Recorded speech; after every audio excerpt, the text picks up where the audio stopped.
Yeah, what's good with you?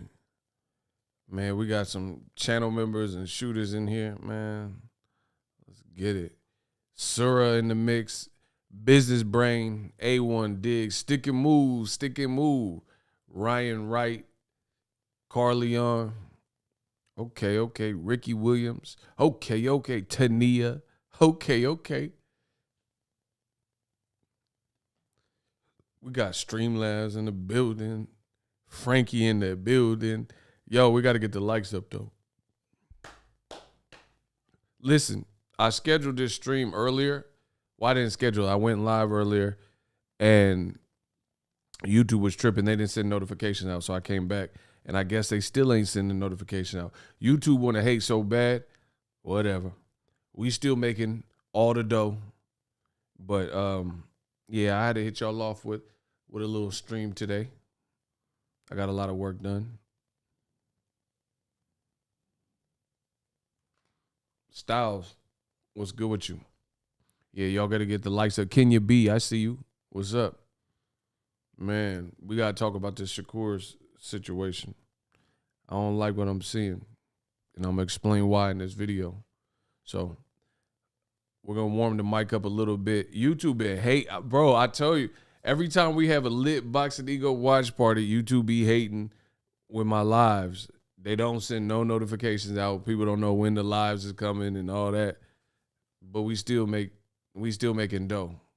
So YouTube got to get it together. Frankie said I didn't get one, but I hit the crap out the likes. Man, appreciate you. Let's go. Man, I'm upset. Bro, I hate the holidays. I'm about to be the new Grinch. The Grinch that stole Christmas, Thanksgiving, Halloween. So I got the new iPhone and it was supposed to be delivered today. They said they was coming by 7 p.m. It's 8:20. I still ain't seen the UPS people because it's an expensive phone, so you got to have the signature. They need the signature confirmation. Super annoying. Man, super annoying. And then here's the trip about it. Here's the thing. They said they delivered it. They said they tried to deliver it on Saturday and put a sticker on my door. But I was here. So how did you try to deliver it? You know what I mean? How you try to... Y'all ever had that happen?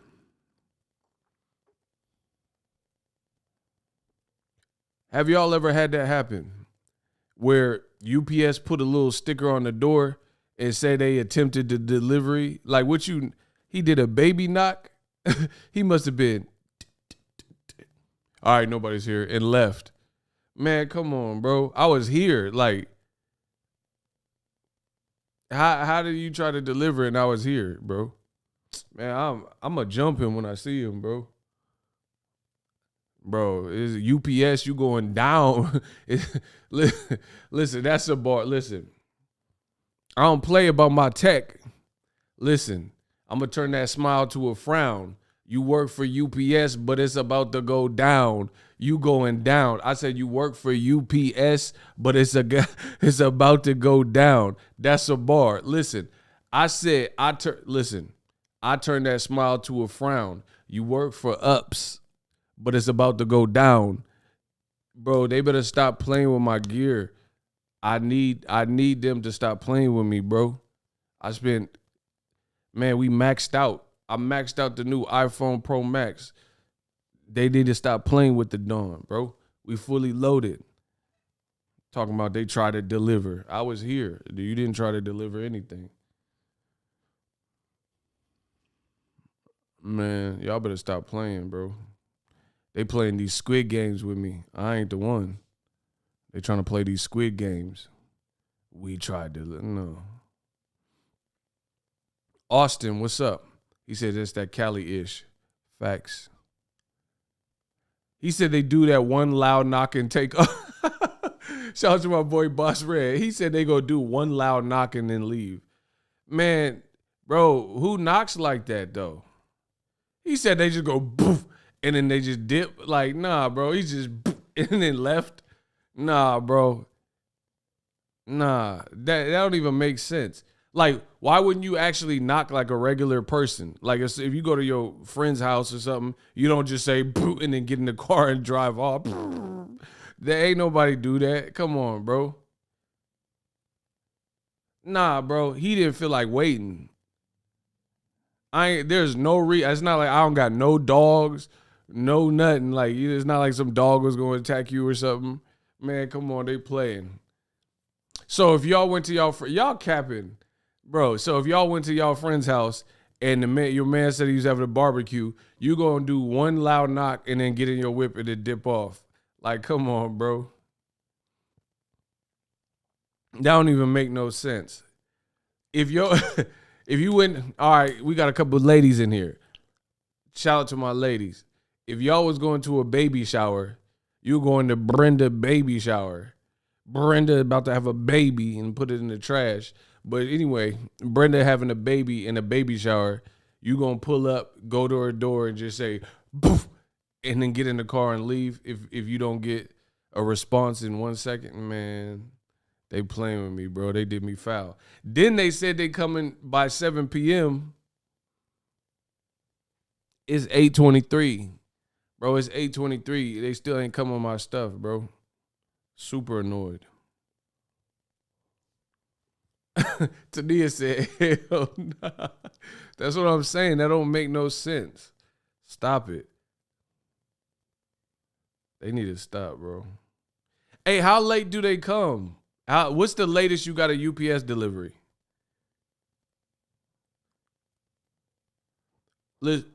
Oh, he at the door? Hold on. I'll be right back. Hold on. He trying to leave. Hold on.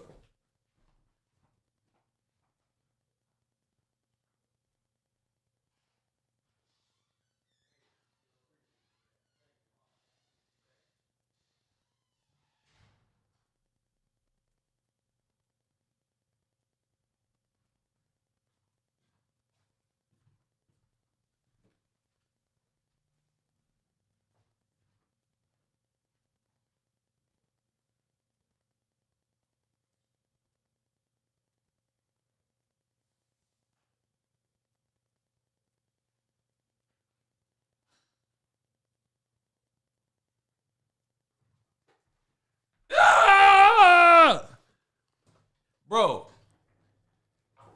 Bro, he was trying to dip. I caught him.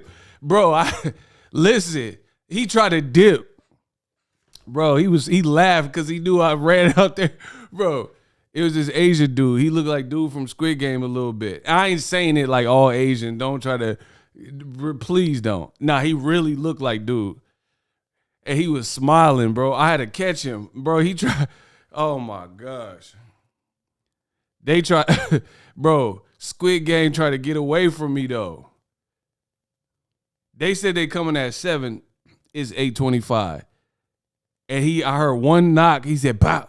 Hey, Boss Red, you ain't never, shout out to my people. Man, y'all be holding me down. Boss Red, you ain't never lied. He did one loud knock and I heard it.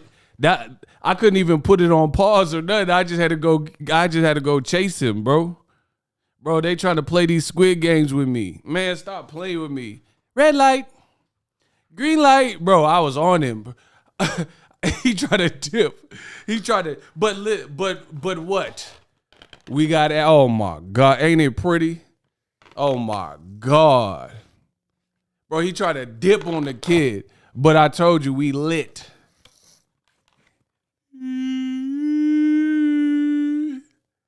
Oh my God, bro, look at that.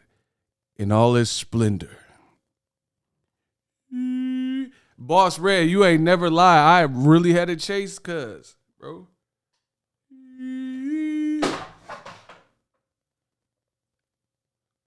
Oh my God, bro. Oh, I'm specced out though. Listen, y'all better work hard so you could get the gadgets. I'm like 007 from the 707. Oh yeah, bro. And it did. Listen, when I caught him, he started laughing, and then he said, "Oh, I already signed for you." How did he sign for me though? He said I already signed. How did he sign for me and I didn't even know? Like I hadn't even opened the door yet, bro. He was about to steal it. No, explain. Somebody work for UPS. Tell me how that works, bro. When I caught him, he was trying to leave. And he started laughing, and he said, "Here you go." And he said, "I already signed for you." How did he sign for me, though?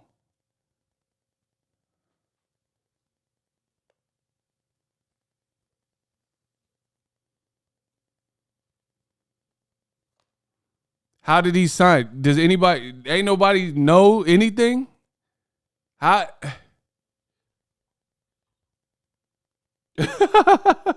Hey, YouTube is hating. Oh, my God, bro.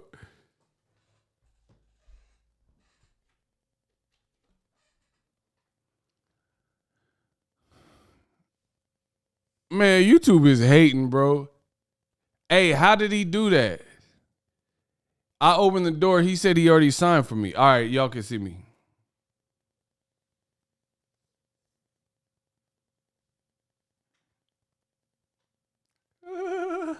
I can feel the power. How did he sign for me, though? That's what I'm trying to understand. I opened the door, and he was about to dip. And he handed me the box. He said, "I already signed for you." Like, why? Man, I waited around all day for this. I didn't want to leave because last time I was home and they said I didn't. Man, come on, bro. Bro, he was trying to steal it. He was trying to get off my 77. Get off my 70 cent. Bro, he was trying to steal the new iPhone. He was trying to steal that new twerk. Man, stop playing, bro. He was trying to steal it. Hey, shout out to Apple. Bro, I got that graphite. That graphite looking hard. Yeah, man. I'm the tech god. When it comes to this tech, I'm the tech god. Let's get it. Hey, I might have to start doing unboxings. But I have to do a separate channel. Should I do unboxings? Ego boxing, boxing the ego, and then ego unboxing. I don't know. I might have to think about that. I'll show y'all how we working. We got the latest tech. Who the hell is RBG Boxer? Who is that? That's Robert Garcia? Who is that? Shakur Stevenson is ducking Dillian White. You about an idiot, bro. Bro, get him out of here. That was stupid.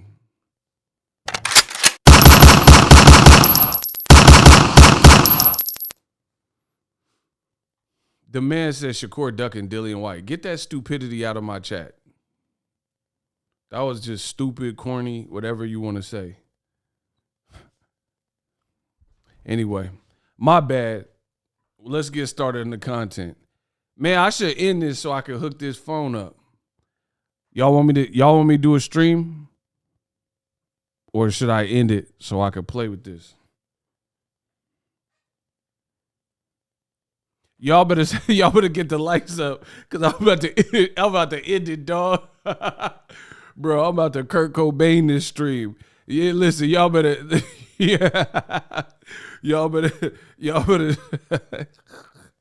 Bro, I'm about to Nirvana this stream.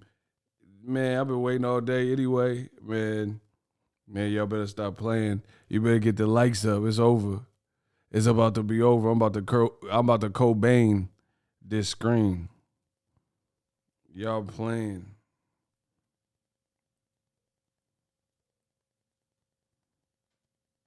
Y'all keep playing with the God. Devin laughing. Man, I'm about to end it all. Y'all see, that's what I'm saying. Y'all better stop playing with me. See, I have a life outside of boxing. We do our numbers and get it popping, but y'all better stop playing with me because I always got stuff I could be doing.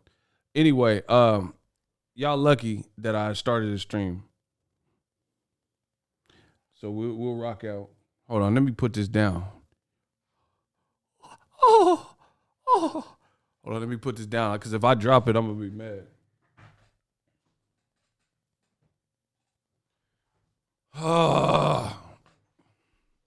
Bro, UPS had me scared to leave the crib all day because they lied and said they tried to deliver it and I was home. So I just waited and waited and waited. And I didn't want to leave even though I felt like I was in prison. Bro said you going Kurt Cobain the strength. Bro, I was about to do it. Well, I don't know what I'm saying. I was about to Kurt Cobain this. Smell like Teen Spirit. Y'all better y'all better stop playing. Here we are now, entertainers. Well, I don't know what I'm saying. Word. I was about to Cobain this whole stream and get it popping. Listen, I do what I want. This is my world. I do what I want. Do backflips with the new phone? Nah, I can't do no back. I ain't Chris Brown. That man said, do a backflip. I don't know about that one. Hold on, man. Hey, that new graphite is hard. Yeah, we got a new subscriber. Every time I sing, y'all be subscribing. Why y'all subscribe at that part? I be hitting. Y'all tripping, bro.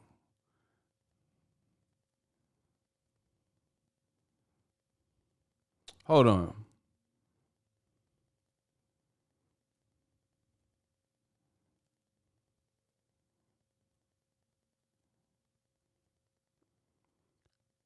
UPS had you like Malcolm in the crib.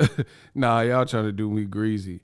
Man, they scared me. I didn't want to leave because they lied last time and said said they tried to deliver it. And the phone was back ordered. So I had to wait. Like I've already been waiting for a minute. He tried to dip. The dude from Squid Games delivered it. He tried to dip on me real quick. Tania said, we the ones tripping, Ego. Y'all are the ones tripping. Kenya said, you treat us bad, Ego. I treat y'all bad? Okay. That's how y'all doing me, huh? I treat y'all bad, huh? All right. I'm going to remember that. Listen, I ain't doing no video. I won't do no videos for the rest of the week. Y'all keep it up. Yeah, I ain't gonna do no videos. Y'all say I'm treat you bad, I'm gonna treat you all the way bad. I ain't doing no videos. I ain't gonna do no videos for like a month. Then y'all see how the game is without me. Y'all be crying, oh man, got some more of that boxing? Man, I got these cheeseburgers, man, please.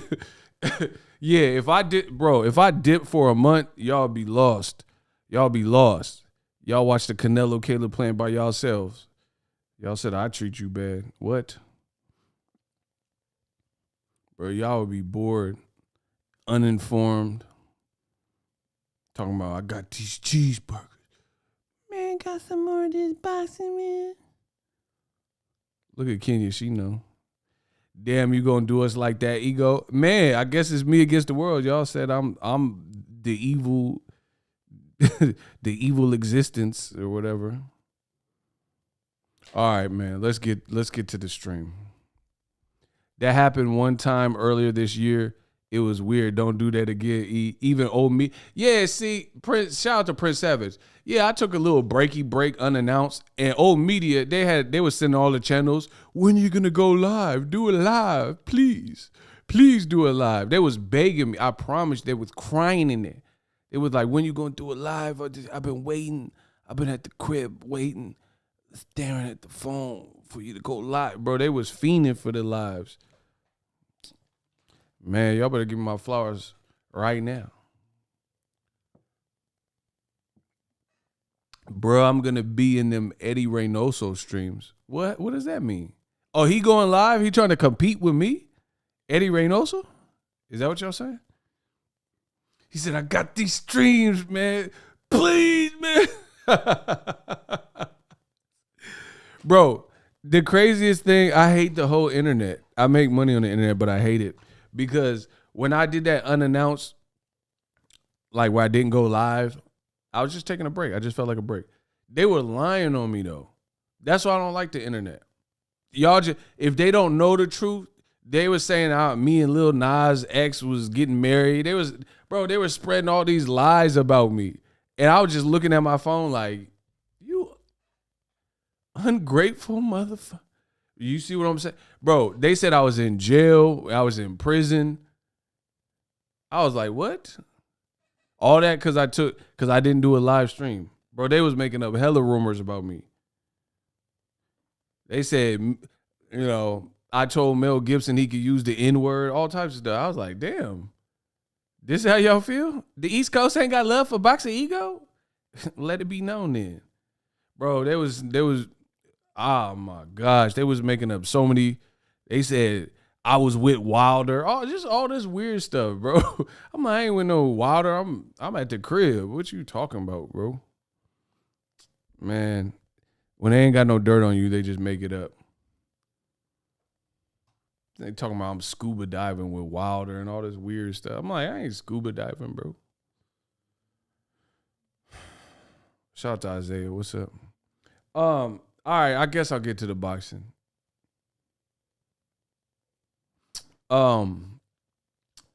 Listen, y'all ready for the boxing? Good. Smash the like button. I see what's going on with this Shakur Stevenson thing, and I don't like it. Me no like it.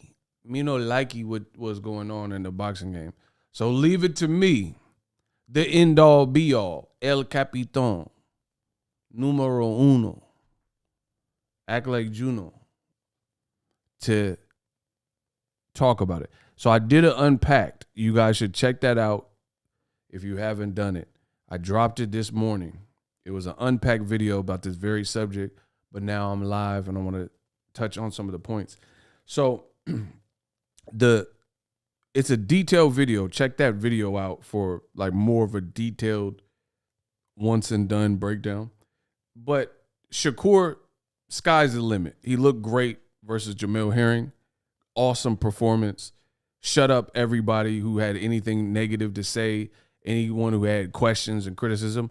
That performance was one that just really set him apart. Shout out to D. Moten. He said he watched it this morning. I appreciate y'all. We unpack coming to you live. I told you they can't do it like me. So I unpacked that situation. So in case you haven't seen the video or didn't show up or whatever, you didn't get a notification, the bottom line is this. Shakur is on top of the world. He could do what he wants to do because he looks so good and he unified, but he unified with Jamel Herring. He won virtually every round. So if you look at the 2 times he's been a champion at 126 featherweight and now 130, both of those fights that were title fights, this one was more meaningful because he actually dethroned the champion. The last one was not his fault because Oscar Valdez said he couldn't make weight anymore and then later got on phentermine, a weight loss and appetite suppressant. But Oscar bailed out of featherweight, left behind a WBC belt. So Shakur fought Joet Gonzalez for the vacant belt. I personally was credentialed and we drove up to Reno and I covered that fight, right? And Shakur looked masterful, but this was a better performance because Jamel Herring's more known and he had the better resume than Joet Gonzalez as a pro. He was bigger than Shakur. It was a new weight class and he was the reigning champion. And he was the longest champ. See, a lot of people don't put this stuff into perspective. That's why I can't tell you who to watch and stuff like that, but just know where you get your information. When you come to me, you're dealing with the Dawn. There's a lot of people, they not the Dawn. They just wrong. Jamel Herring, quiet as kept, he was the longest reigning 130-pound champion right now. You know what I'm saying? So for Shakur to go up in weight, have 2 fights or so, and destroy Jamel Herring and like beat him one-sided, very impressive stuff. So post-fight, Shakur, he called out Oscar Valdez. He says, bro, I'm just going to paraphrase because I don't feel like pulling up the quote and all that. He said, basically, bro, there's only so long you can duck. Stop ducking. I'm here. I'm a champion in this new division. Where you at? Won't come see me. Basically what he said. Now, that leads me to the topic you see in the title and what I did the unpacked about. Old media, they're trying to finagle and switch this because, see, this is the problem with boxing, and I'm going to break it down. Boxing has a lot of problems, to be honest, but this is one of the problems. I don't give a rat's ass about all this fantasy, far-fetched mumbo jumbo. Don't waste my time. I'm a grown man. So let's talk grown man bars. I don't care about the little kid game and TikTok and Ryan Garcia body shield. That's not me, bro. Talk to me nice. So in boxing, you have these informants, we'll call them. These old media moles and rats that purposefully are in the positions they're in, and they have whatever affiliations with different entities, and they only here to cause distractions. That's their sole purpose, is to cause confliction and distractions. So what these little informants and these moles and these rats with old media do is you'll have Shakur Stevenson, top of the world, great performance, Herring shut critics up, looked amazing, dominated. And instead of asking customary questions, what they'll do is start referencing and asking certain questions to take your mind off of what you should be focused on, right? In ring, Shakur Stevenson called out Oscar Valdez. This, as I just mentioned, is not the first time that he pressed Oscar Valdez's line. The two are both Olympians. Shakur is a silver medalist. Oscar Valdez is a two-time. He's the only, unless this is changed, the only Mexican fighter to represent the Olympics twice, right? He didn't medal. Shakur did. So you have two Olympians. You have two top-ranked fighters, right? You have two champions, and they're all in the same division. But old media, they try to create these small fires, AKA these deflection tactics and diversions to slow the bleeding because they want to protect certain fighters and the imagery of certain fighters. So they want to create this Black Murderers Row 2.0, and you'll notice these COINTELPROs that are in old media, what they will do is they will capitulate and pitch every black fighter against each other and advocate for that. And listen, I don't care if black fighters have always fought each other. You know, Hagler Hearns is a classic fight. More recently, Errol Spence and Sean Porter, right? So it's nothing, I have nothing against two black fighters fighting. However, they trying to do a switcheroo, if you will. The old okey doke.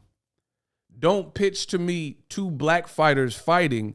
That's a reach, Mr. Fantastic. It's a reach. It's harder to do. Gervonta Davis, first of all, we must be clear. Gervonta Davis at 130, 135, and 140, he is the king of the castle. I don't care about who got belts. I don't care who undisputed. None of that has anything to do with pure A-sideness. Who disagrees there? So I can slaughter somebody in front of you. I feel like catching a body. Who disagrees with what I just said? Who thinks that you are the A side based on belts only? Who disagrees with the Dawn?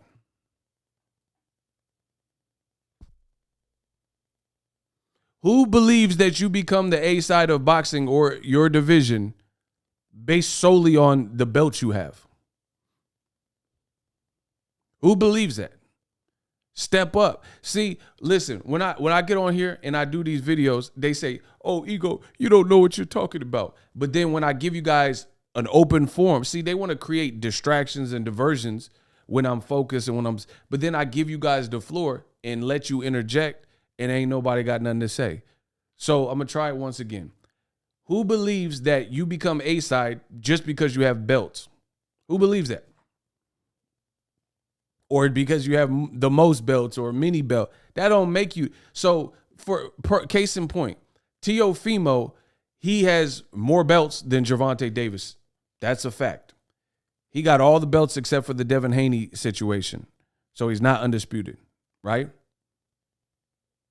I disagree. What do you disagree with? 10 seconds on the clock. 9, 8, animation today. 7, shooters, strap up. 6, what you disagree with? 5, shooters, get ready. I got something for you. 4, what you disagree with? You got 4 seconds. Good luck. 3, shooters, strap up, get ready. I got something on the griddle. We about to make a McGriddle. 2, 1, get him out of here. Block him. Yeah. So animation today, you going to get your animated ass up out of here. Yeah. Clapping. What happened to that boy? What happened to that boy? Now, I will not stop what I'm saying. If you disagree, you better put what you disagree with in your disagreement reaction. But for now, what happened to that boy? Bro, I'm the new Squid Games. I said these kids lame. These kids lame, want to play kid games. The Squid Game, man, oh my gosh, bro. I said, I'll make his lid change. They want to play kid games like Squid Games. Oh my God, bro. Listen, I'm the realest out. I get loot. I get big change. I make his lid change. They want to play kid games like Squid Games. Stop playing with me, bro. Stop playing with me. I'm something different. I said I get that. I said I get loot. I get big change. I came in the game and change. They want to play kid games like Squid Games. I'm not the one. So let me continue because they only here to cause distractions. Teofimo, he got more belts than Tank. That's a fact. Teofimo, it took a year damn near to see him back in the ring. You not the A-side over Tank. Teofimo, his tickets just went on sale. Teofimo is fighting at the Hulu Theater, not even in the big room in Madison Square. These dudes is goofy. I'm Madison Square. Hold on, slow it down. I just dissed you. I said Tio, he fighting not even in the big room at Madison Square. These dudes is lame, goofies, wasting my time. I'm Madison Square. That's a bar. Oh my God, I told you I'm too nice. Listen, Don DeMarco, listen. I said Teofimo, he not fighting in the big room. He in the Hulu Theater at Madison Square. These dudes is lame, goofy. I'm Madison Square. These dudes is too square to deal with me. I promise you, on all levels. I said Hulu Theater, Madison Square. These dudes goofy, lame. I'm Madison Square. That's a bar. So back to what I was saying. Teofimo got all them belts. He been on the shelf since Lomachenko. Momentum is stifled. I'm like a sniper on the roof with the rifle. Teofimo, his whole momentum is shot, stifled, right? He's fighting at the Hulu Theater or whatever, and that holds 5,600 people. Shakur Stevenson did 5,100 people. So he's not that far off. And he was a challenger. But guess who's doing next level live gates in attendance? Oh, yeah, that's right. Gervonta Tank Davis. Gervonta in Atlanta is tripling what Shakur just did. This is not a knock on Shakur. It's not a knock on Shakur. That's a fact. Tank Davis is doing 14, 15, 16,000 in Atlanta. Shakur did 5,100. T.O.'s running around saying, I'm the leader of the new school and I'm the king of the castle or whatever. And he fighting in the Hulu Theater that do 5,600. Bro, I do Boxingego watch parties with that many people in it. That's a fact. That's a fact. I do my watch party. my watch parties be having 5,600 in it. You know what I'm saying? If it's a big fight, it's a good fight. So what are we talking about, bro? So that doesn't make you the ace. And he's not even on his own network. Shout out to Ricky Williams. That's a good one. He's not even fighting on his own network. What they talking about for real? T.O. need to get his teeth fixed. Hey, you wrong, bro. that was extra. You trying to violate, bro. You trying to Asante trying to violate, bro. Hey, hold on. He said get his teeth fixed. I thought he had braces, though. Didn't he have braces? Bro, when he was at a Canelo fight, he had braces. He had braces for like 2 weeks. Bro, he fired his dentist, bro, because he had braces. I seen it. I was like, okay, he got braces. And then he took them off real quick. I don't know how that's supposed to work. But I remember he had braces. He was doing interviews. He had braces. Then they was off. I was like, damn, that like it wasn't even Invisalign. It was like the actual like bracelet, like Bowfinger. Remember the Eddie Murphy movie? Yeah, I guess so. Yeah. Bro, he had like literal braces. And I was like, okay, that's what's up. But then he took them off real quick. Anyway, whatever. I don't care about that. Listen, you can have all the belts you want. Okay, so let me get this straight. In America, Josh Taylor can sell more than Tank. Because he at 140, he got all the belts. He undisputed. Bro, media is going down. It's going down. Meet me in the trap. Bro, y'all know y'all done messed up and met y'all match. You know that's not the truth. So Josh Taylor will outsell Deontay Wilder. Deontay Wilder just got knocked out. Josh Taylor is not outselling him in America. And he just got knocked out. He don't have his belt. Tank Davis, he got a secondary belt. Josh Taylor will not outsell Tank Davis in America.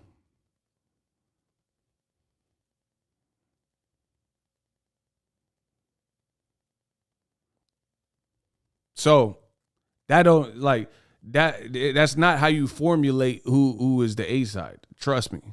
Trust me on this one. Trust me. So T.O., he's walking around with his chest poked out and like saying he's the A side, but you're not the A side just because you got belts. Devin Haney make more money than T.O. Like he told T.O. to his face. That's true. T.O. he's not gonna admit it, but that's true. It's true. Trust me, it's true. Bro, I know it's true because I know Devin Haney when he was 15 or 14 or something, he had money then. Bro, I didn't even know what a Teofimo was, and I knew Devin Haney, and I knew Devin Haney had money. Bro, I tell you all this time, bro, I watched him spar. He was like 15, 16, and he pulled up in like a Range Rover. It was like yellow. It was a Jeep. Ask him about it. He came to spar. Bro, I don't even know if he had a driver's permit. I don't know, bro. He was like 15. So he been having money. What are we talking about, bro? Teofimo, he live in fantasy. He just had to argue with Bob Arum trying to get paid more with Lomachenko. I mean, is this really the route that we gonna go? His pops is a boss from Oakland. Trust me, they had money. They been had money. That's nothing new. Bro, I seen it. Bro, remember Devin Haney? He had like pictures where he's like with Black China. That was like years ago, bro. And people thought they was dating and all types of stuff. That was years ago. How is he even with Black China? You know what I'm saying? Like in a photo. He got pictures of him and Mike Tyson and pictures of him and Kylie Jenner. Just go to follow Devin Haney, bro. See, that's what I'm saying. Teofimo. See, this is what old media does. They think because they keep saying it that it's going to somehow come true. That's not how the laws of attraction work. You can't just say you make more money than Devin, and there's literally no way to justify that. Like, we can go chain for chain. Devin Haney got bust downs looking crazy. You know what I'm saying? Like, he Nipsey Hussle with the bust down, and then T.O. chain looked like this. It looked like Red Chain from Friday. Man, what you got on my 40? Red? Man, my grandmama gave me that chain. Shut up. Bro, he had the chain. Bro, look at the Devin Haney altercation or face-off or whatever. Look at Devin 2 chained up, Cuban linked up, bust downed up, and then look at T.O. chain. I'm not violent, bro. All right. See, I guess I'm too real for boxing because every time I tell y'all the truth, y'all say, oh, man, no, ego. Ah. I'm telling you the God honest truth.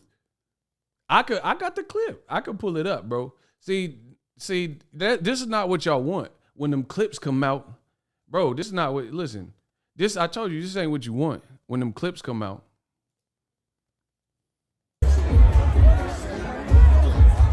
Look, that he don't have the chain from Friday, Red. Man, my grandmama gave me that chain.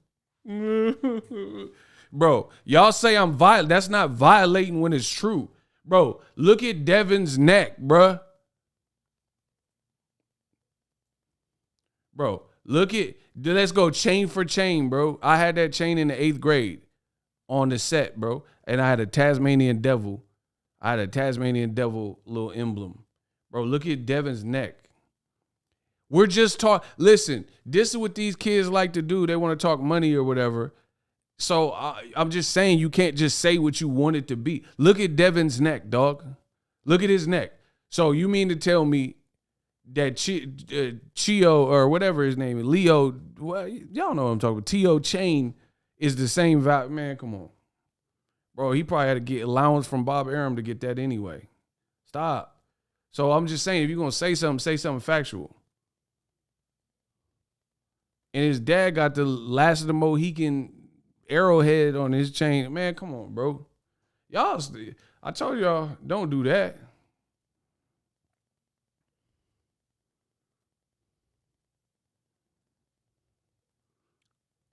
Bro, he said he making more, like, so I get it. Like, cause me, I'm not like a super chain dude, like jewelry dude.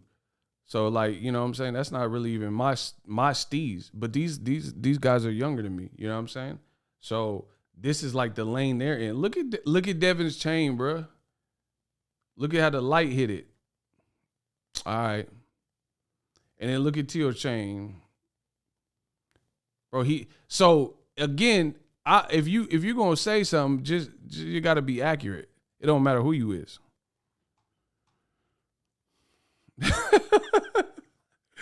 Hey, Ricky, I'm about to take your wrench and block you. Bro, I'm about to take Ricky Williams' wrench and block him for his foolery.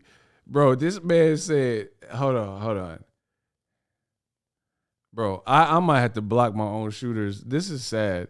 The man said Teal he said Teal had on that toilet lever chain. Nah, bro, you've got too far. Bro, this man is a whole fool. Bro, he said he had the toilet lever chain. Like when you lift the heavy that lid be heavy. I ain't gonna hold you.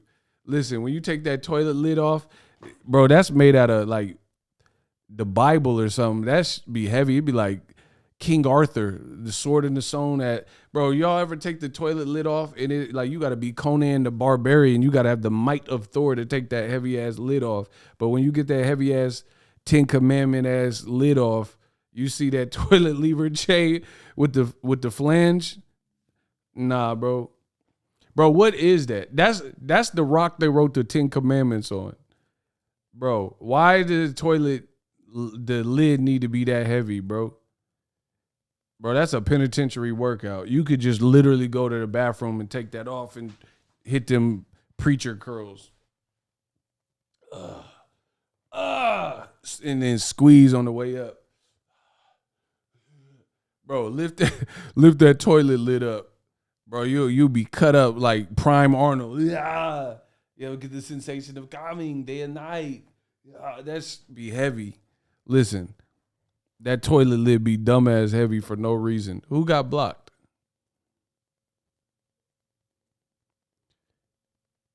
Ego, I've been waiting for yo ass. Could put you back to Shakur. Man, who is this? Yeah, he gotta go, bro. This man drunk as hell. He said, I've been waiting for yo ass. Kaput. Who just types kaput? Y'all, some of y'all are slow. Some of y'all is like real slow. That man typed kaput. He said, yeah, I've been waiting for you, motherfucker.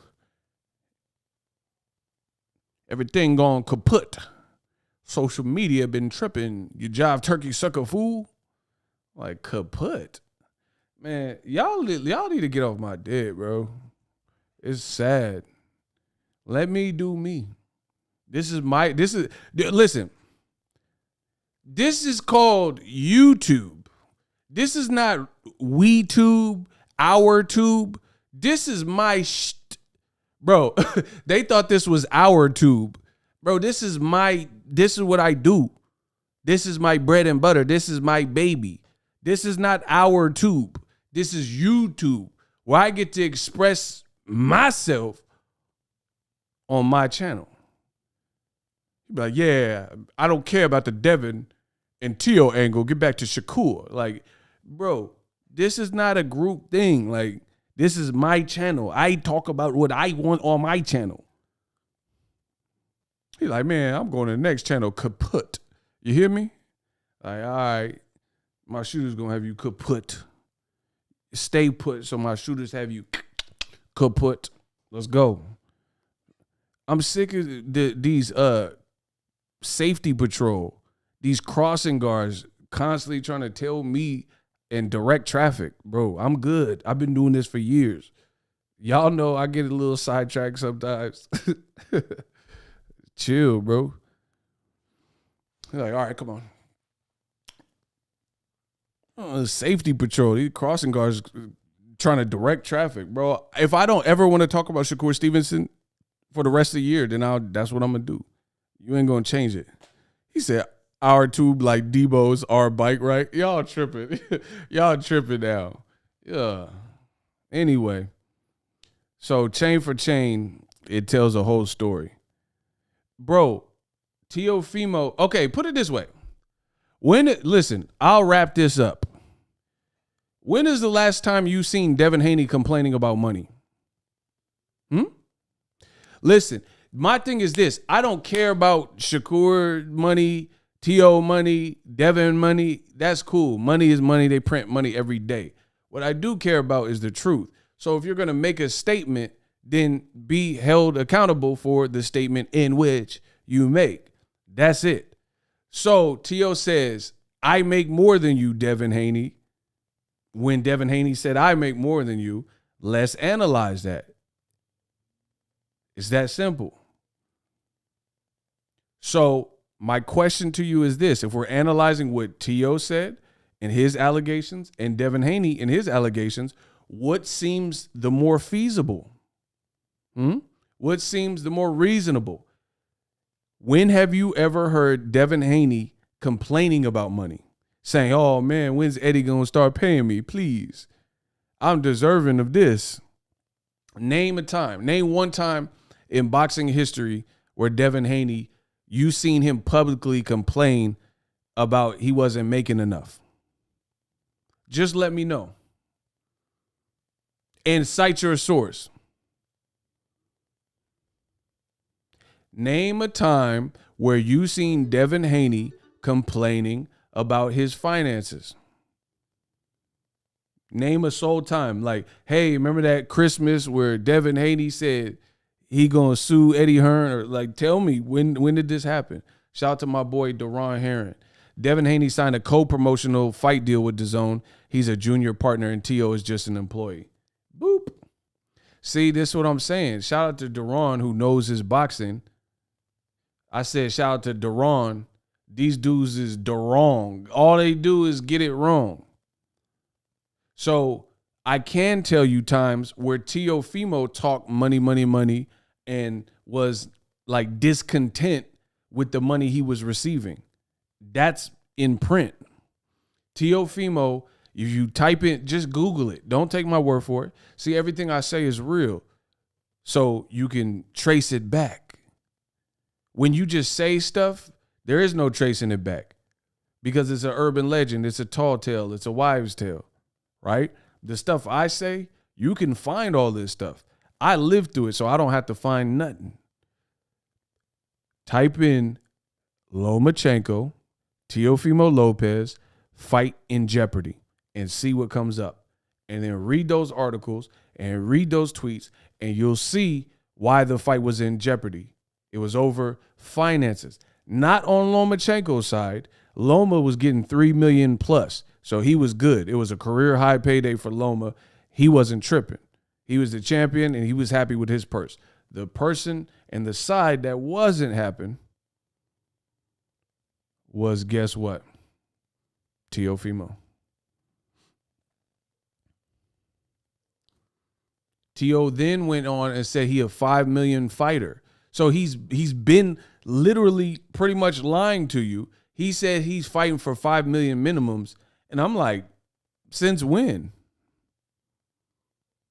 And listen, bro, I promise you, I am the greatest in boxing history. And there's nobody that can deal with the points I'm making because my memory like an elephant. You cannot win. Like, remember when Rocky was about to fight Ivan Drago in Russia and he had already killed the Black Channel, Apollo Creed? And what did Rocky's wife say? You can't win. You know it's bad when your bitch say you can't win. You know what I mean? Bro, you can't win Adrian voice. Yeah, I got to do this for Apollo. Bro, His wife told him straight up, you can win. If your own chick don't have faith in you, it's over. It's over. Everything I'm saying is factual. She told him straight up, you can't win. Drago! That's why he was in the mountains and chopping logs and trees and stuff. Because his own chick didn't even believe in him. Let me tell you something, yo. World ain't all sunshine, right? Bro, Rocky was mad. When your chick don't even support you, So, riddle me this.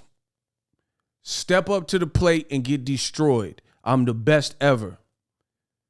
Teofimo posted last year after the Lomachenko win. So between October, whenever the fight was, it was probably in November, right? So November 2020, Teo posted a tweet, which I have on my computer saved, so don't try no funny stuff. And he says, from now on, it's $5 million minimums for me to fight. I am a pay-per-view fighter, and the next stop is $20 million. This is what Teo said. How are you a $5 million minimum? Do you understand what the word minimum means? But then Eddie Hearn won the purse bid and Triller defaulted. So it goes to the runner-up, DAZN in rematch room, Eddie Hearn. How are you a $5 million minimum fighter and Eddie Hearn only bid $3 million and change? Riddle me this. I'm like the Riddler.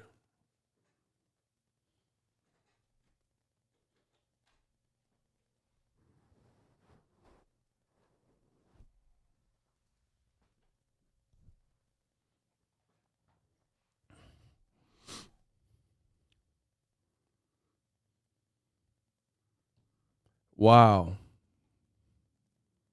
Y'all see when I be cooking? Every time I be cooking, YouTube start glitching out. All right.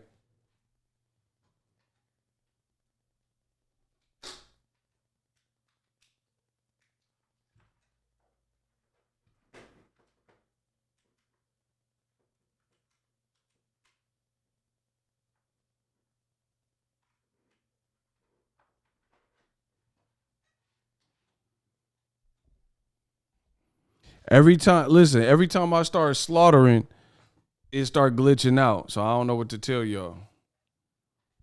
So anyway, I'm back. We good. Riddle me this. Teo said he's a $5 million minimum fighter. This is why y'all got to smash the like button, subscribe, do all these things so YouTube understands that the channel is not to be played with. Just that every time I start cooking, listen, you see it. We'll be having a wonderful time. A lot of times when people are super chatting and cash apping, people are laughing. All of a sudden it happens. And it's nothing on my end. Trust me, I got top of the line equipment, all new cabling. It's not me.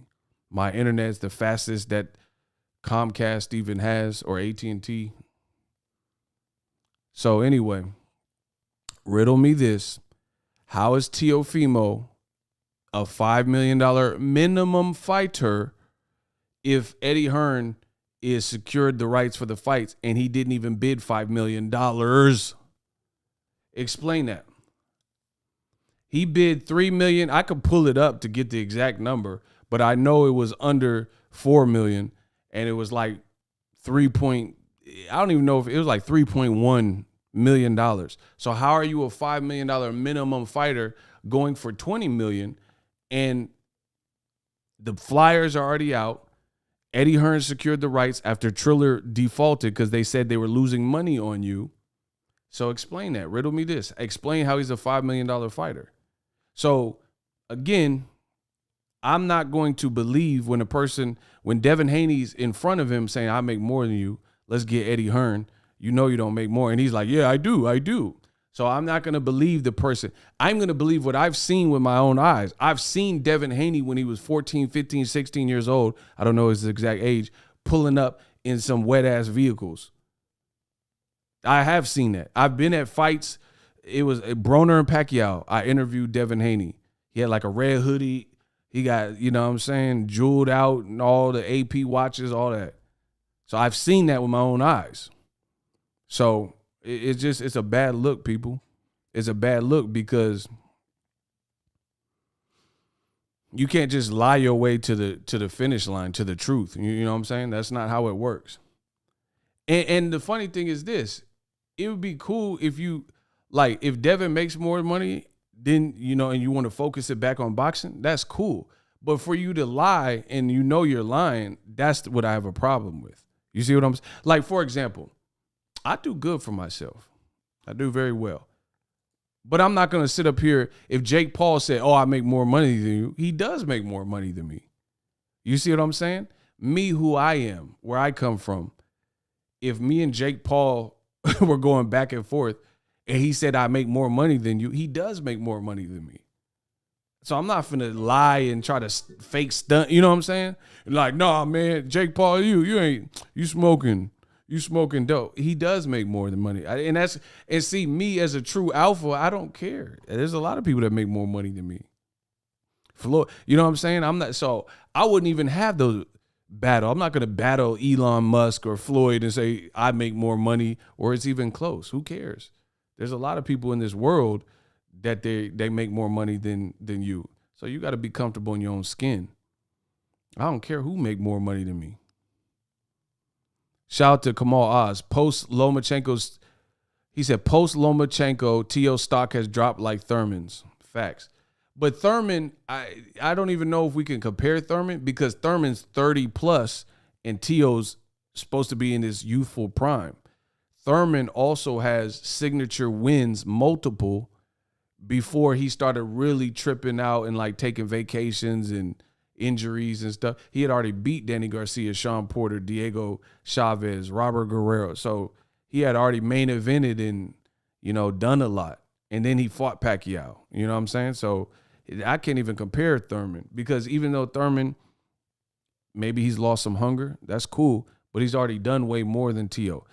Listen, look at Keith Thurman. He fought Guerrero, Pacquiao, Danny Garcia, Sean Porter. Name 4 names like that Teofimo's fought. Lomachenko. Name 3 more. Come on. You see what I'm saying? You can't do it. The difference.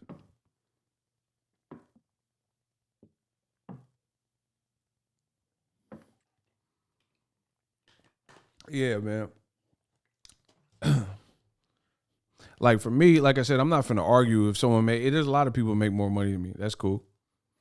I'm not gonna, you know what I mean? I'm not gonna argue. I'm not a liar, you know what I'm saying? I'm not finna just lie. Oh, I make more money than you, Elon Musk. I mean, who cares? So that's what it is. But back to Shakur, because I know I need to get back to the Shakur thing.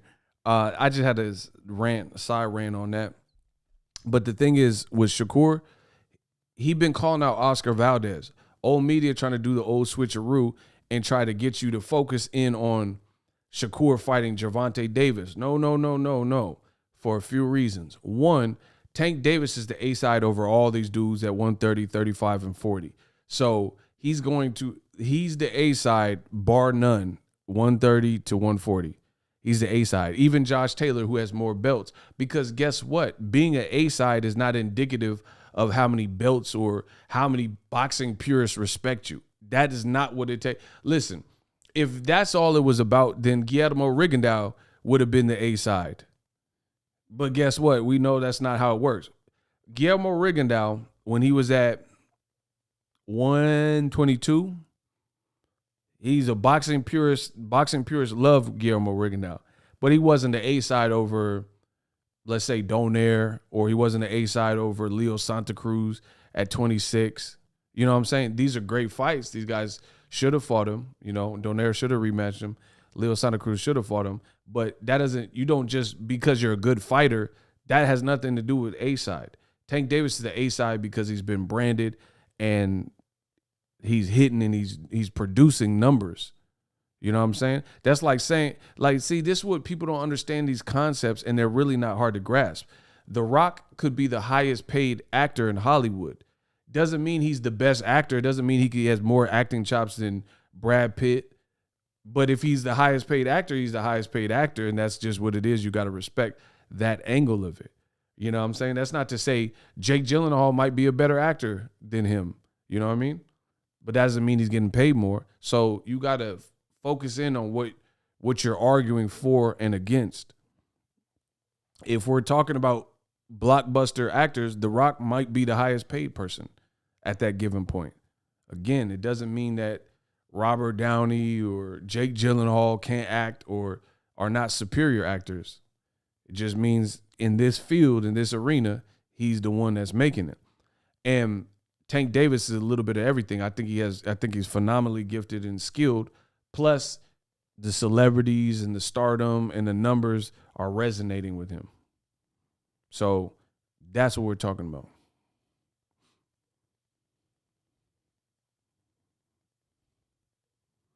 The GOAT, that's not a great question to me. And I'm just being real because I don't like to waste people's time.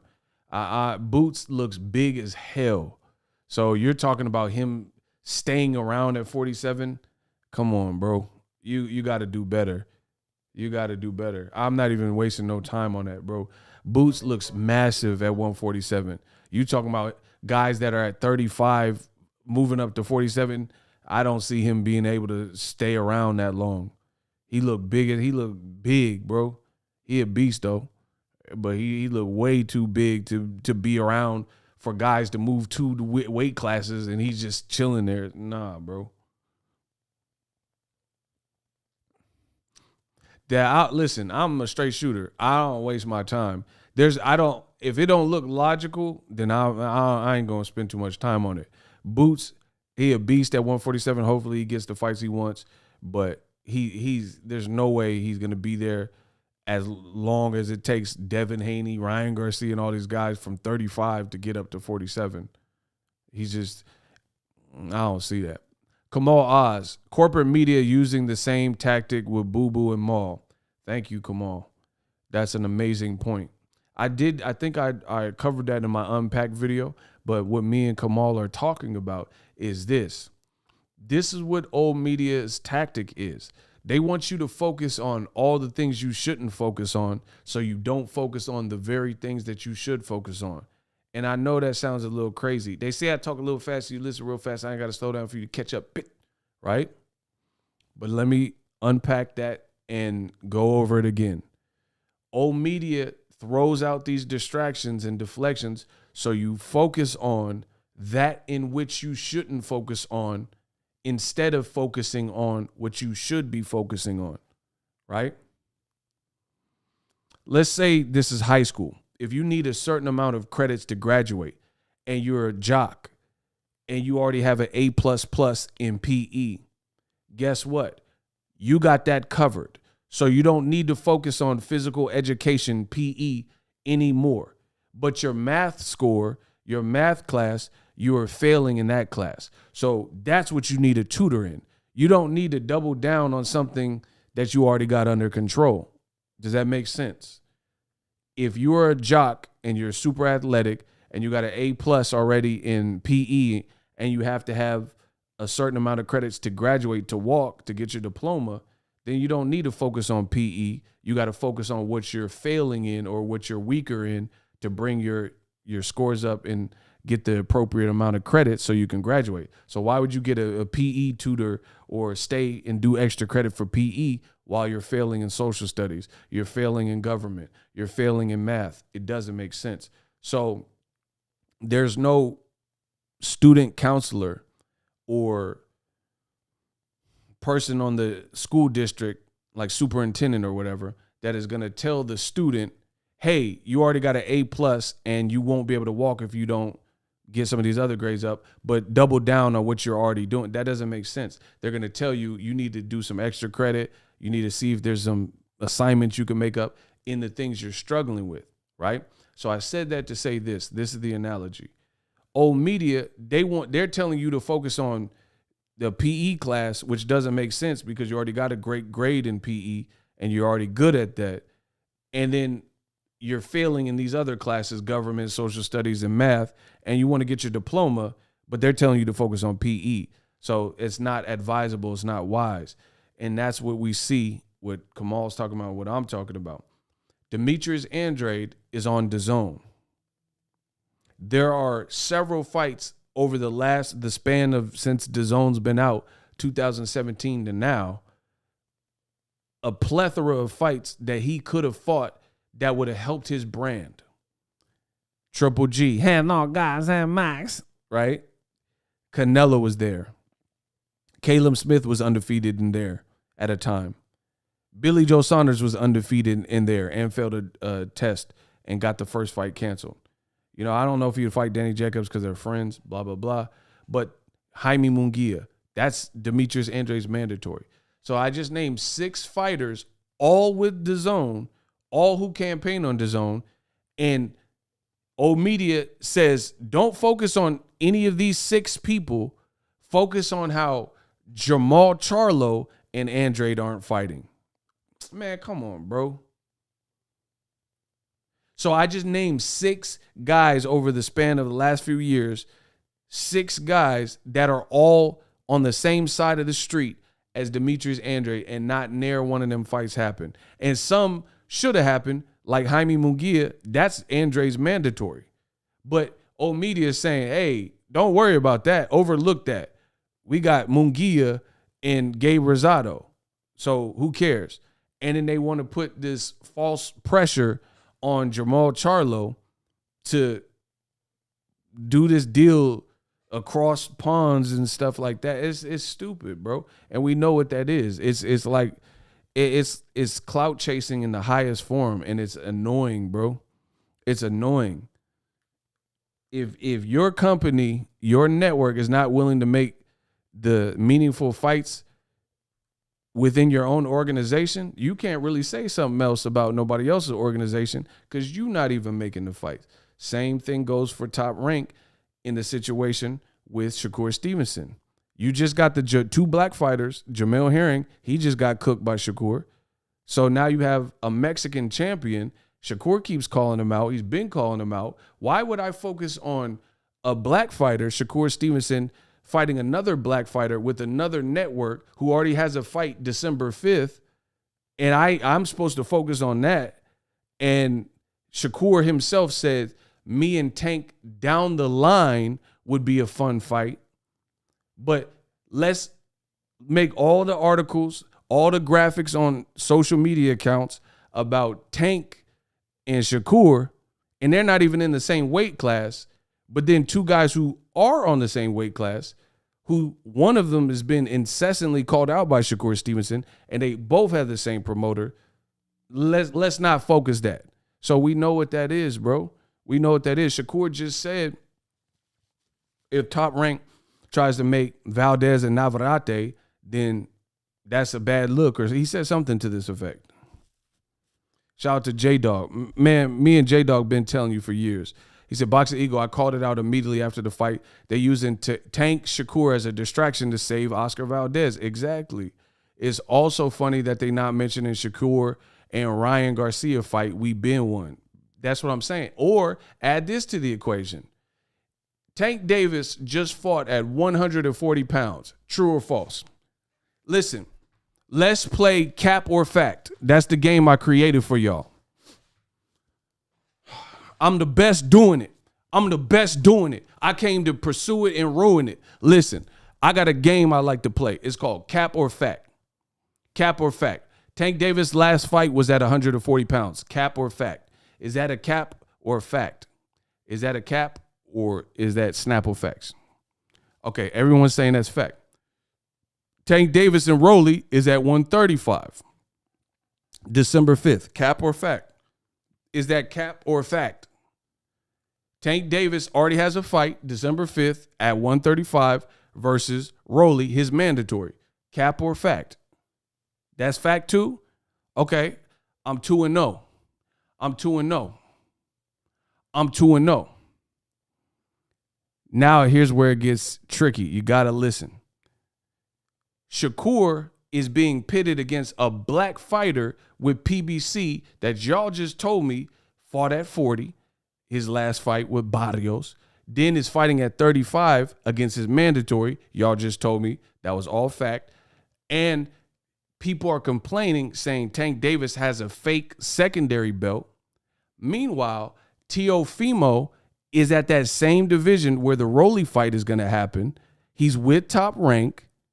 He's at the same division Tank is about to fight on with Top Rank. And people say he's undisputed.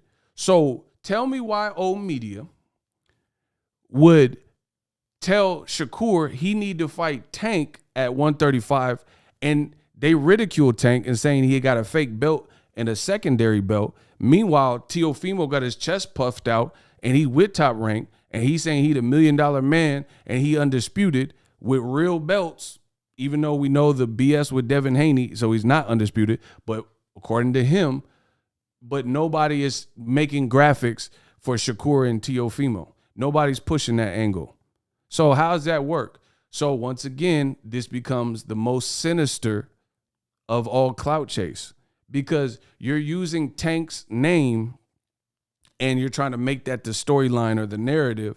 But there's Lomachenko at 135. There's Teofimo at 135. And there's Oscar Valdez, who Shakur has been calling out in the same division, who just retained his title, even though he shouldn't have been allowed to fight because he failed a VADA test and they changed the rules. And you want Shakur to not look at any of these options, even though they're all with Top Rank, and 2 of the 3 are Olympians, just like Shakur Stevenson, but focus on the black fighter with PBC that has a fake belt that they say. Man, come on, bro. Y'all know that's cap. Y'all know that's cap. That don't make no sense.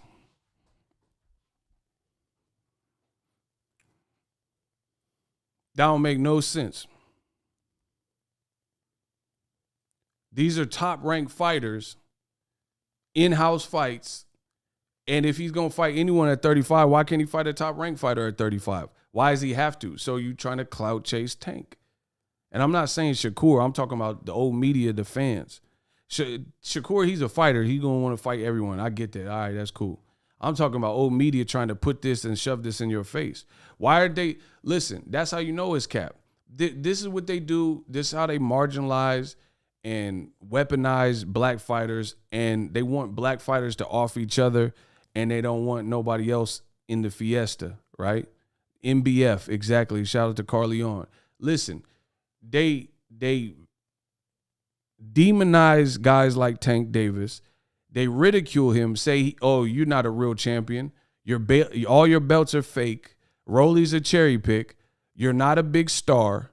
But these are the same people who now want Shakur to fight this same person that is a hit and run driver, a woman beater, cherry picker, a guy with fake secondary belts. Come on, bro.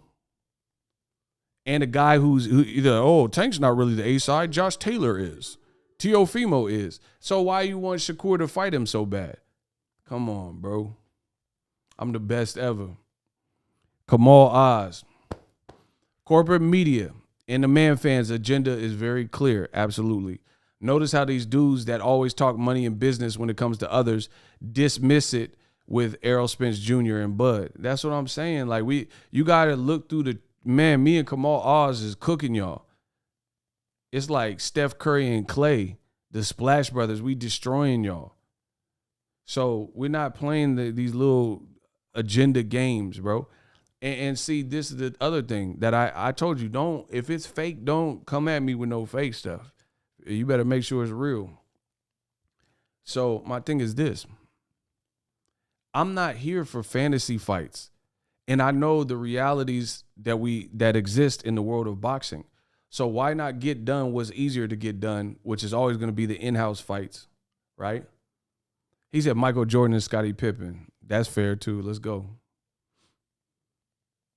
Why not get done what could get done easy and in-house?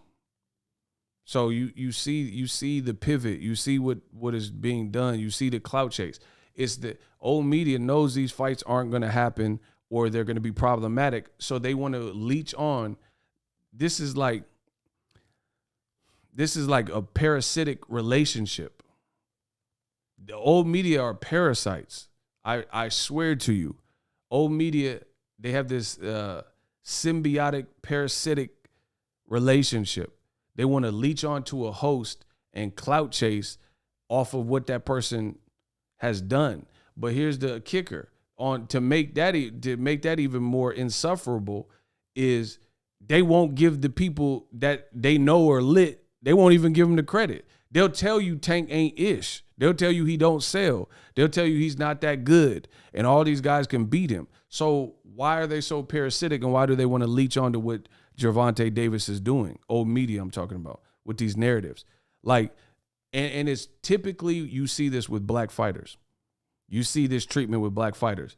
They tell you how not good these different black fighters are, but then they want that same black fighter to have the most stringent schedule and the craziest challenges. How does that work?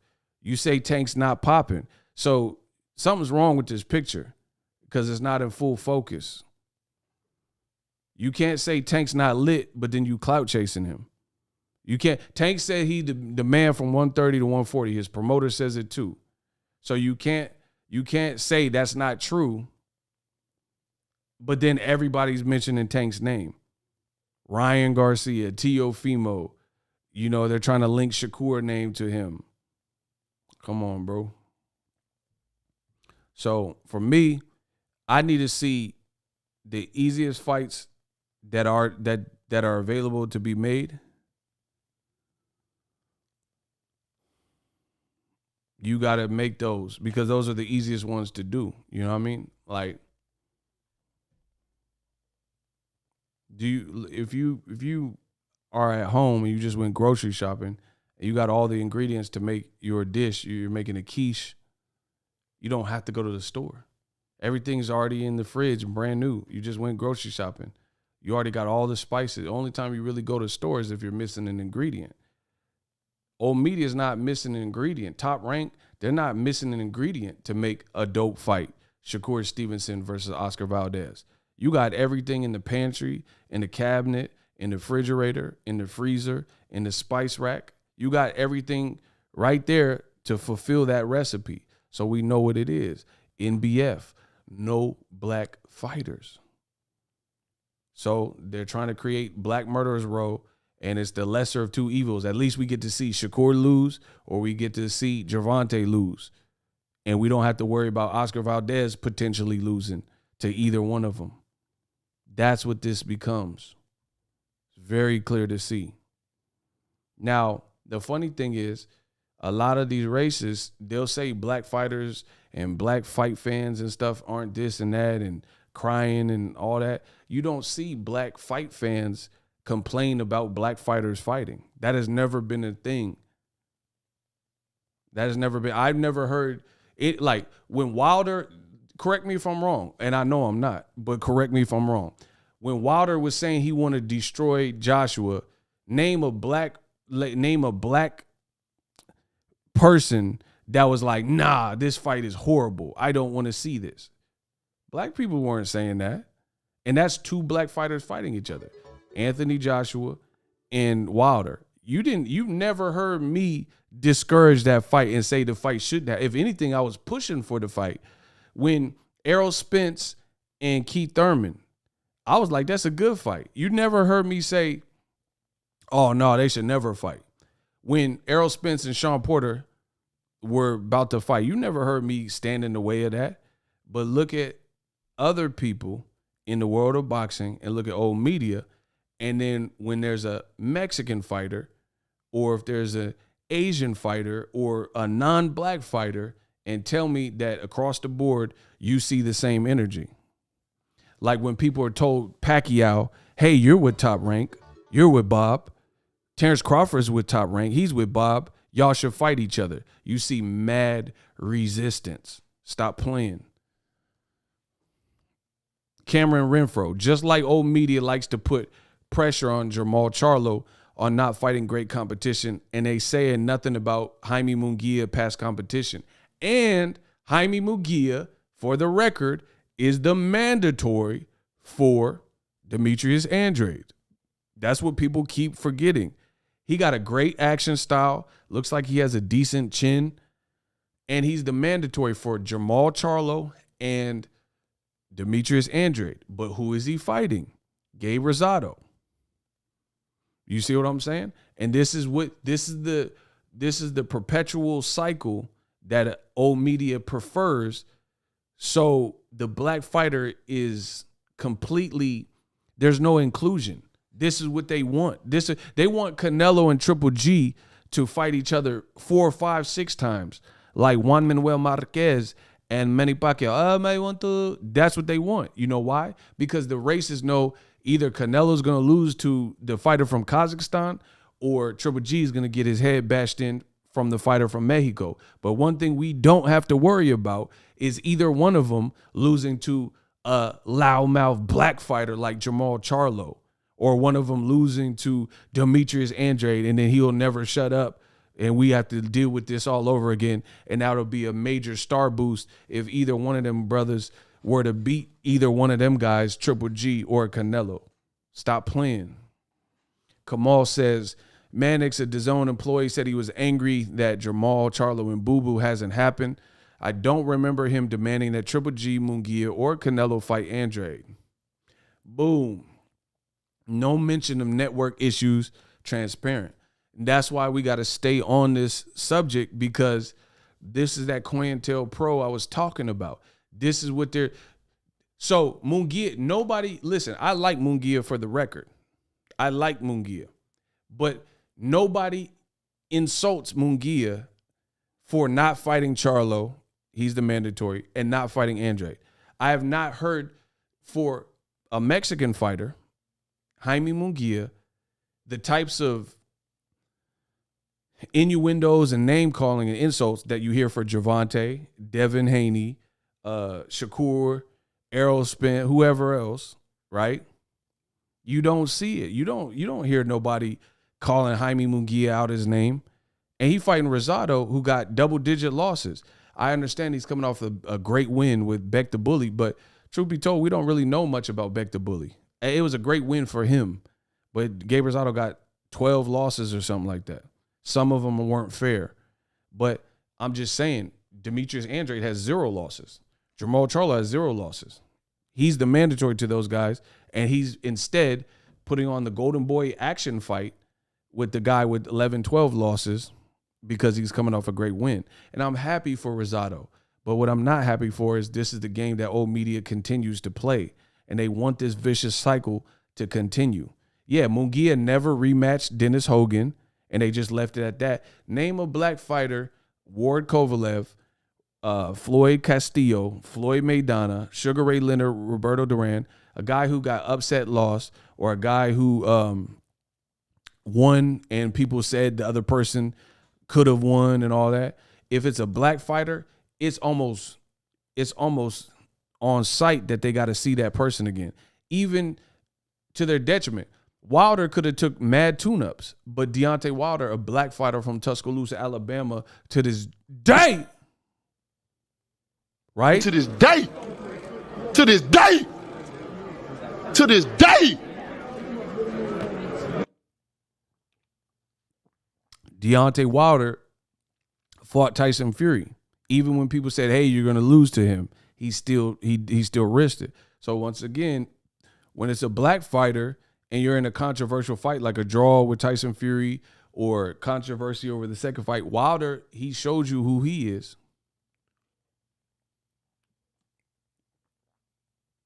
But when Lomachenko, a non-black fighter, when he loses to Salido, he don't ever have to rematch him.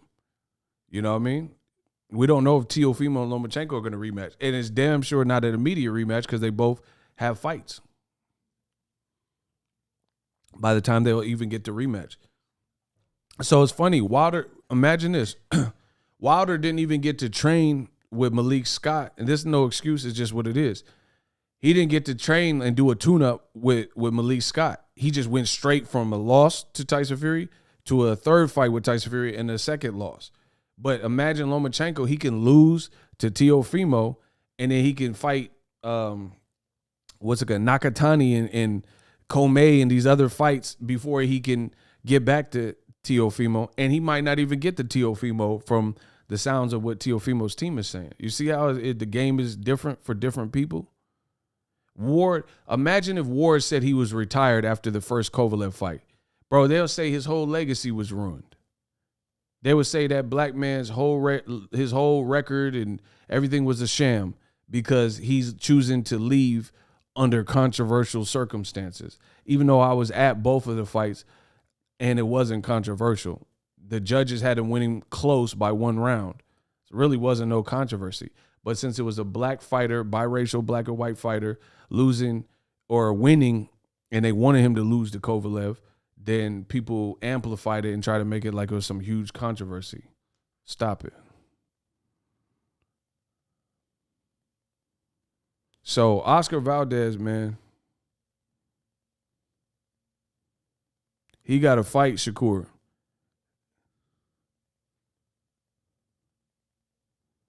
He got to fight Shakur. I don't want to see nothing else. He already lost to Robinson Conceição, in my opinion. So if you ain't fighting him in a rematch or Shakur, it's going to look bad. And it really should just be Shakur. Because, I mean, Robinson Conceição, you already technically beat him, even though you really didn't. You might as well just go and try to unify and make the bigger fight. Shout out to my boy Kamal. Kamal been holding it down. Hey, I dropped an unpack this morning because Kamal, he be getting on me and tell me some of the series that I need to bring back to the channel. Kamal be having good ideas. So shout out to Kamal always. WBC Kamal kicking y'all ass. He said the WBC gave Jaime Munguia an escape clause like they did with Ryan Garcia and Jojo Diaz and ordered him to fight Derevyanchenko in an eliminator, and he declined. See? Bro, and the funny thing is, y'all getting destroyed with the triangle offense, and this is all factual. Rest in peace to Snoop Dogg's mama. I read about that. That broke my heart to read about that. You know, that's very unfortunate. Rest in peace to Mama Snoopy. You know, I definitely seen that. You know, hold your head up, D-O-double-G. That's rough. That's rough.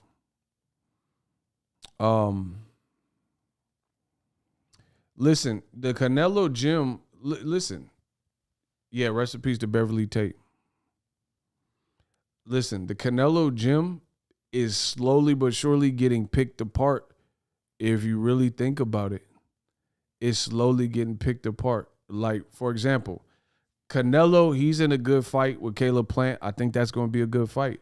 So we'll see how that plays out November 6th, 7th, right? But beyond that, Ryan Garcia, he's not in the best of light.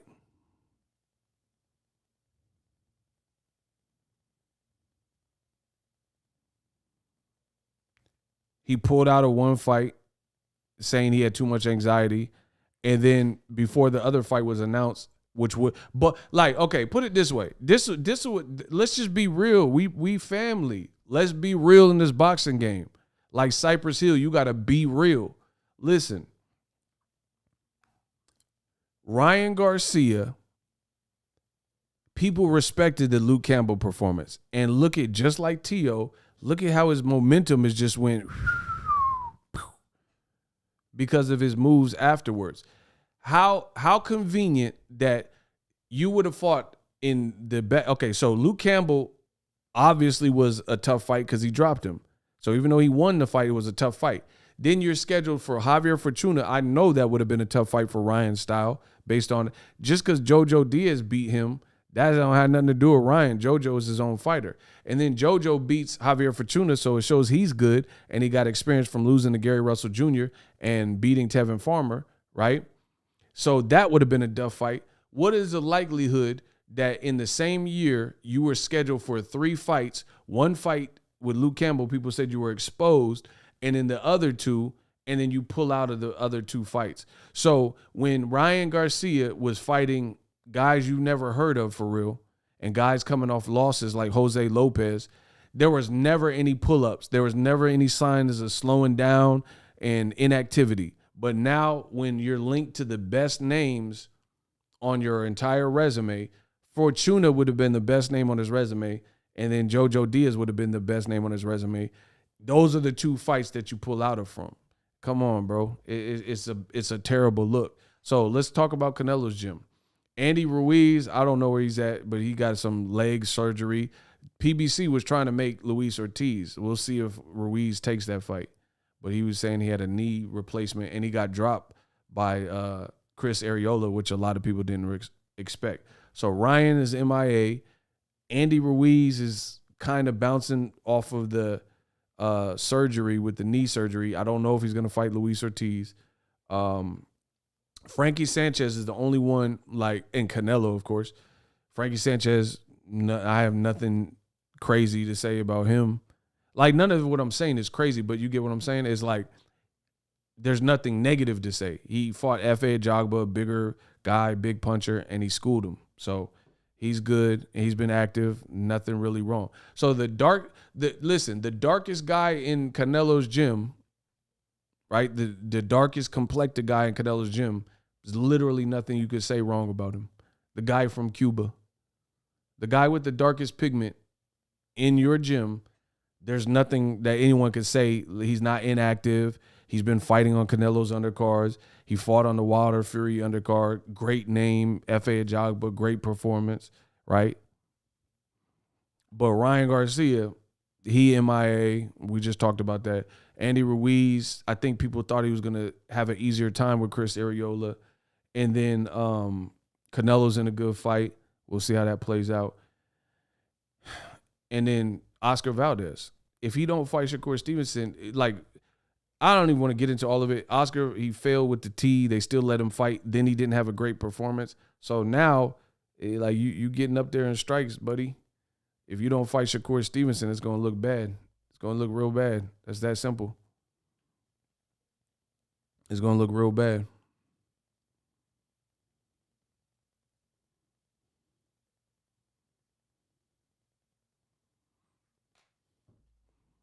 And the funny thing is this. I only see this with non-black fighters and non-black trainers in the sport of boxing. Eddie Reynoso, I broke down his whole gym, the stars in his gym, right? The big names in his gym, right? I broke down everybody. And literally, I didn't lie. I broke down everything that's going on in their careers. Old media is still saying that Eddie Reynoso, he got to be trainer of the year and stuff like that. We're not even through the second half of the year, but automatically he got to be the trainer of the year. For what? Because Valdez failed a test and he didn't look good in the fight, the Robinson Casey. You know what I'm saying? Like, how's he guaranteed it? Because really, Canelo's been active. I get that. But he fought Average Pilgrim. Who wouldn't have beat him? You think David Benavidez? Bro, if David Benavidez fought Average Pilgrim under the same situations, guess what? David Benavidez, he wouldn't have had to stop in the corner. He would have got stopped in the middle of the round.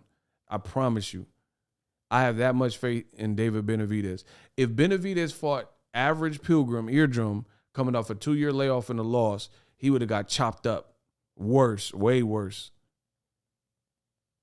Uzcategui's a way tougher fight than that Pilgrim fight. Man, come on. And real talk, listen, I know y'all gonna be like, oh, Igor, you tripping, you hating. Listen.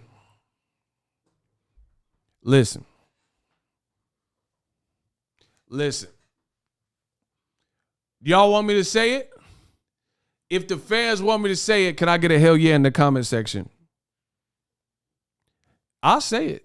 If y'all want me to say it, I know some of y'all going to be like, oh, you're tripping. This is ridiculous. I know some of y'all going to get mad at this one. But it's true. I really feel this. If y'all want me to say it, can I get a hell yeah? Okay.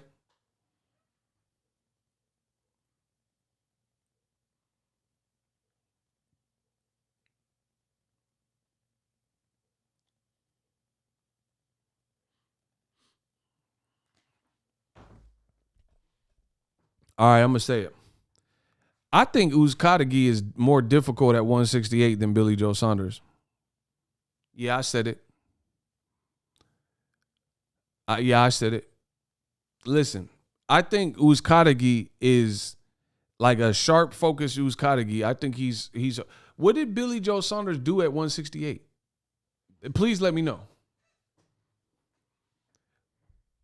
bro. Name. Tell me what Billy Joe Saunders did at that weight class, because Uzcategui been in there with Caleb Plant, and he was winning some of the later rounds. And he went in there with the TMT dude, our former TMT dude, the Lionel dude, right?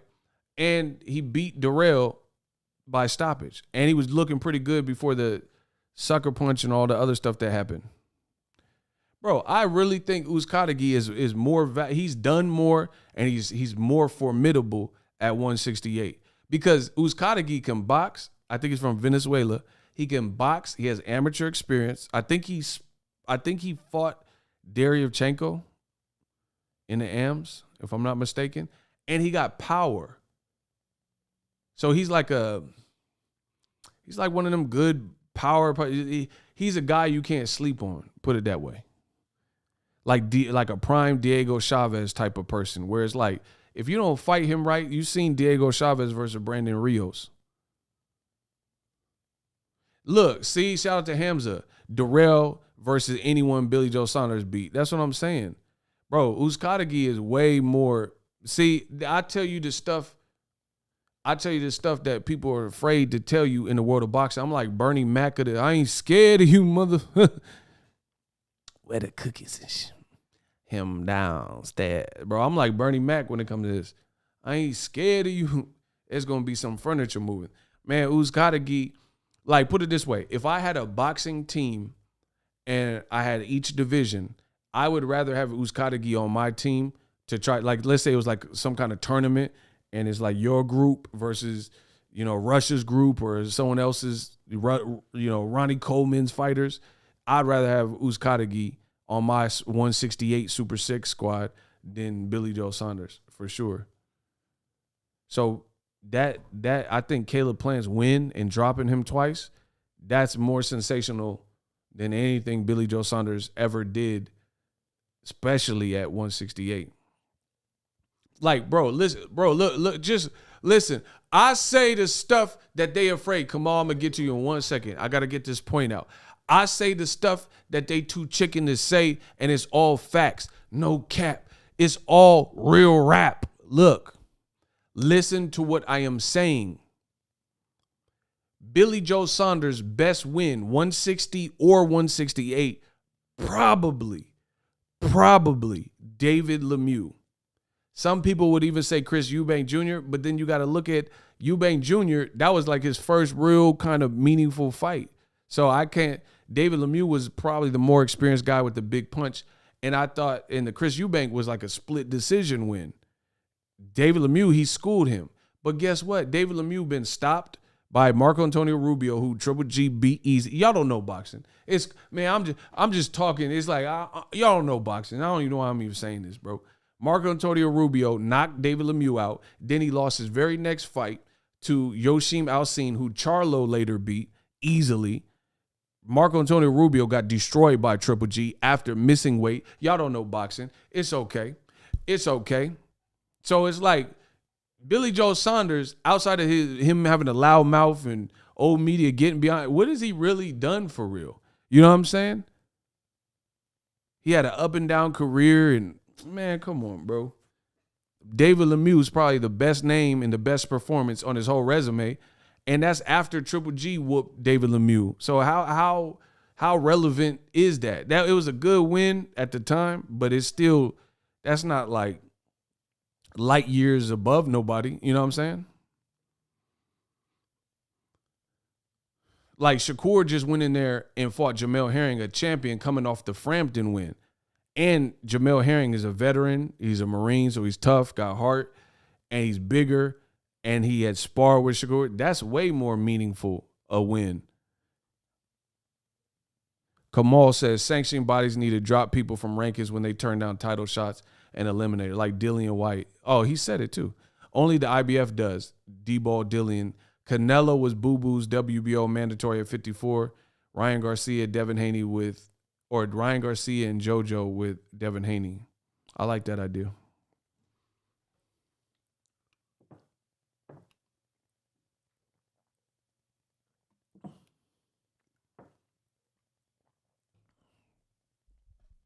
Man, these dudes be crying, but they don't have no answers for nothing I'm saying. He said, what the hell happened to David Lemieux? That's what I'm saying. How great was that win anyway? Where has he even been? Bro, stop. Billy Joe, more known for throwing chicken at Wilder and bribing hypes than he has done anything special at the ring. That's what I'm saying. It's like, when I look at boxing, I don't factor in motor mouth and loud mouth and personas and stuff like that. I mean, anyone can have that.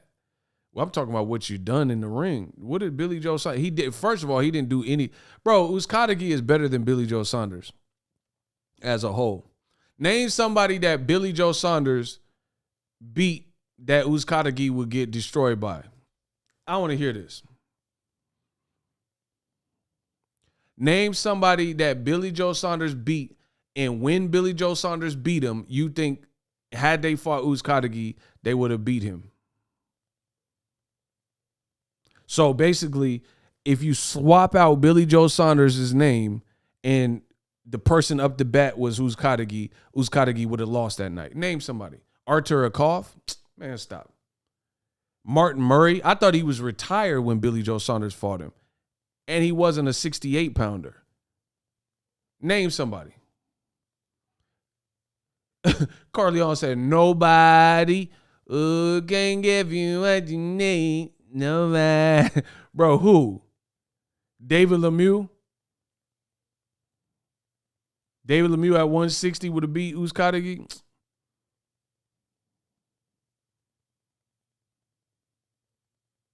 Oh.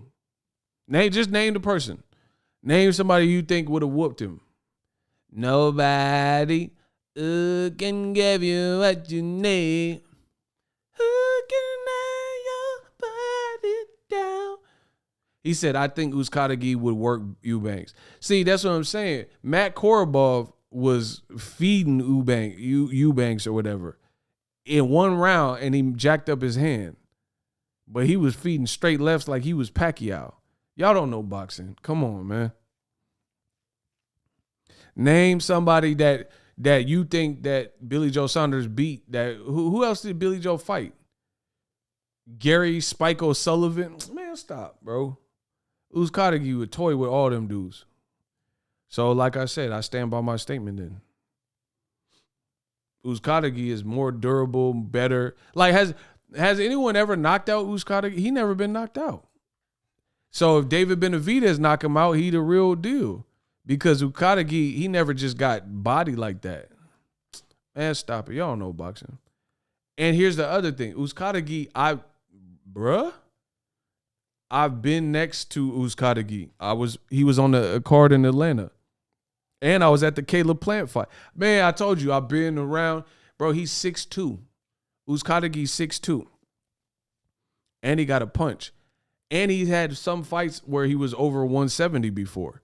So we know his body, his frame can support the weight. Bro, he's 6'2". So he got a frame. You know what I'm saying? He got a frame.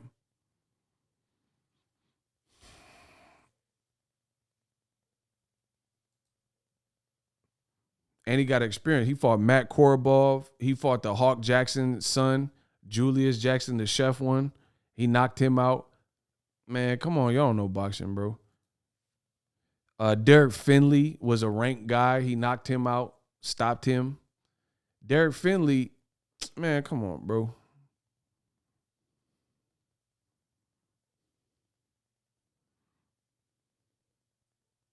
Derek Finley had cracks, bro.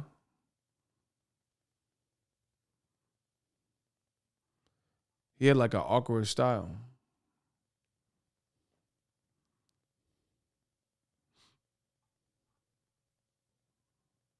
Bro, I'm telling you, Uzcategui is literally more of a threat, especially at that 168 mark. He more of a threat than Billy Joe Saunders. Billy don't even have no power. And he like a great value American style. Man, Uzcategui's awkward and he kind of cocky too. Y'all got to look at the fighting styles. Uzcategui got that flair. Like he kind of like when he was fighting Darrell, he was kind of mean in there. Like, you know what I'm saying? Like he was like kind of cocky with it. How like Shakur was fighting Jamel Herring, he was kind of cocky with it. Like I'm dogging this man. Uzcategui kind of had that too. I'm telling you. I think David Benavidez could stop Uzcategui, but that's just a testament to who Benavidez is. But maybe it's a tougher fight. I don't know. I think Benavidez he's a beast. So,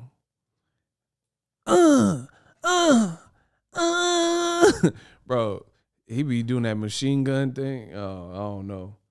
I don't think you want to stand in front of that when he start getting off that machine.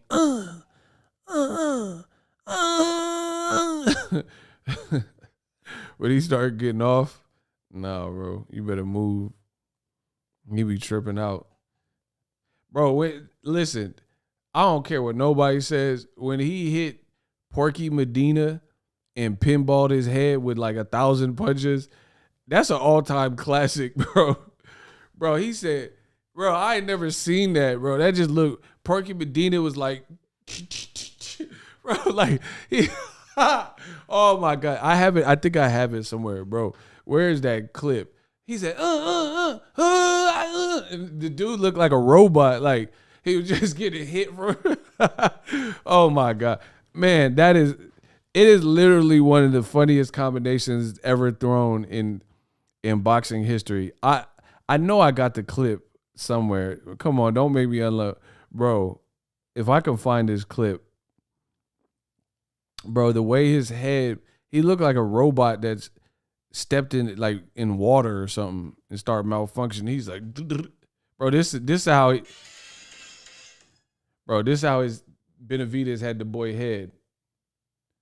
Bro, look, that's how he was hitting his head like that. Y'all see that? Bro, Benavidez hit him and his head was gyrating like that. Hey, bro. But and his head was just like suspended in motion, bro. What was that? Bro, this is his head when he was getting pinballed by Benavidez. Look. There's a clip. Look. That's how it looked. Man, if I could find this clip, I'm a legend. I'm a legend. Bro, it was so disrespectful that Benavidez even thought to even throw that combination. He threw 1,000,000 punches at the dude. And the guy got hit with all of them at the same time. It was hilarious. Man, if I could find this clip, this is going to be great. Uzcategui can damn sure take a punch. Yeah, man. Uzcategui, bro, he better. Oh, man, I don't know if I can find it. It's a legendary combination in boxing history, bro. Just the fact that he got this many punches off. It was so funny.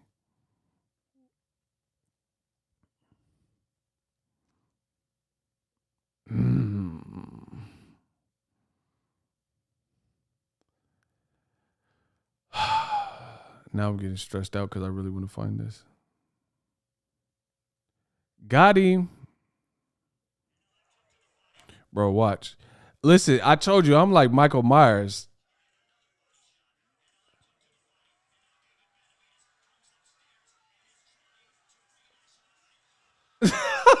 What? Hey, bro, what the? Bro, look at these shots.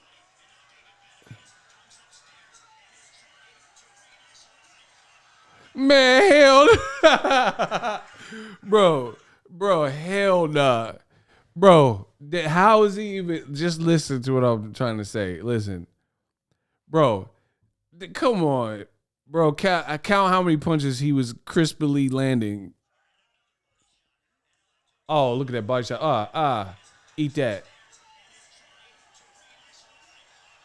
Man, hell.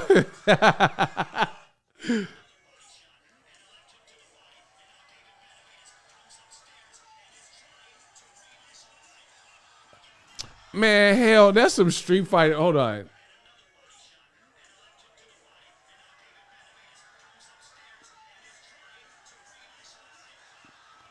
Man, bro, I promise I will shoot somebody. If you hit me with, listen, if you hit me with that, I will shoot you.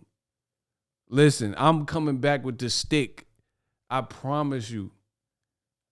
I promise you, I'm coming back with that sticky, bro. I'm coming back with the glizzy. I got the blick on me. Bro, if I get hit with that, bro, he said, bro, bro, that was ridiculous. No, bro. Bro, this is ridiculous.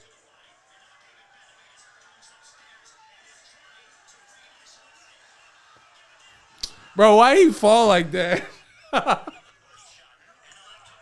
Hey, I can't stop watching it. This is too funny, bro. Oh, them body shots.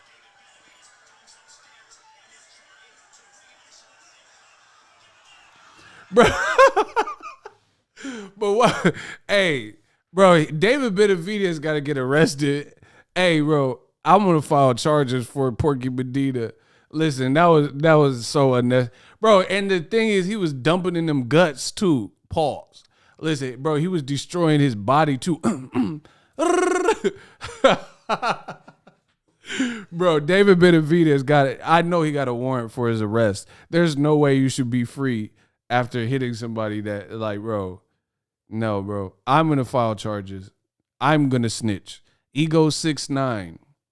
Bro, I'm going to file. Bro, that's child abuse. There's no way. I'm about to call the cops like Tekashi. Bro, why'd he fall like that? Oh.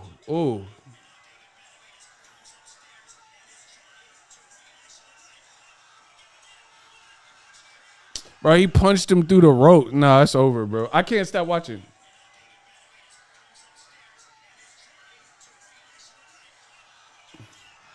Bro, why you fall like, what's that movie with Hugh Jackman, Real Steel?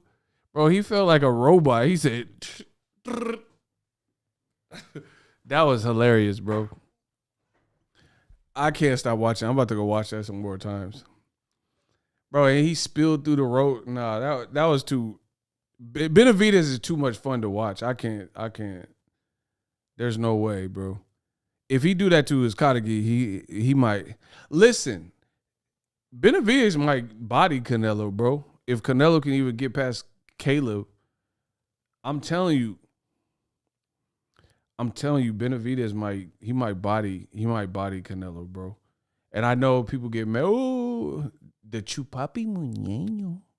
The Canelo Chupapi Muñeño. I understand they're going to be mad at me. Canelo might get bodied, like, viciously. First of all, Canelo has stamina issues. I don't know what he's been doing lately because all of a sudden his stamina issues have vanished, seemingly. But that could be because the guys aren't enforcing a pace. But there's no, Canelo over the years, he's even more flat-footed. You have to understand this. I heard he had knee injuries or whatever, or knee issues. He's even more flat-footed than ever. You know what I'm saying? He has great upper body movement. I give Canelo that. He got great upper body movement. But David Benavidez is big. Like Ron Gavro, all these dudes is bigger than Canelo. Trust me. I've been next to all of them. Ron Gavro is bigger than Canelo. Uzcategui definitely bigger than Canelo. Caleb Plant bigger than Canelo. Man. And like David Benavidez is like, you got to box him to perfection and not get tired, or you got to crack him and like get his respect and get him. And he looks like he has a good beard and he got longer arms. Bro, I've been at Benavidez fights like ringside. I was at the AT&T Stadium. Big dog. Glenn Robb, you a flea. I was ringside. Mikey Garcia, Errol Spence card. Ringside in Texas. And I know Jay Leon Love. And I got pretty ugly. The Benavidez fight got pretty ugly. You know what I mean? I could tell he was hurting Jay Leon. And Jay Leon, I think, missed weight in that particular fight. I'm telling you, I've been there for, man, Benavidez, bro, I've been checking for Benavidez for a minute because I got to see him. He fought this black dude, dark-skinned cuz. we were at the StubHub when it was called the StubHub. It was on Andre Berto. Bro, I told you my memory is crazy. That's what, listen, these other dudes, these new dudes is lazy. My memory crazy. I see it clear, nothing hazy. Listen, I said my memory crazy. These new dudes lazy. I see it clear. 2020. Nothing is hazy. The streets raised me. Listen, it's all gravy. We were at the StubHub. It was Andre Berto versus Victor Ortiz 2. He was on that undercard. Ask him. Because that I remember I seen him and he blazed this dark-skinned dude and knocked him out. And I was like, damn. And the dude, I think, might have even been undefeated. Because I used to see the dude all the time. I think he was undefeated. I don't even know if he boxed anymore. Just go look up that card. See, Prince Savage right there in Carson. Yup. I'm telling you.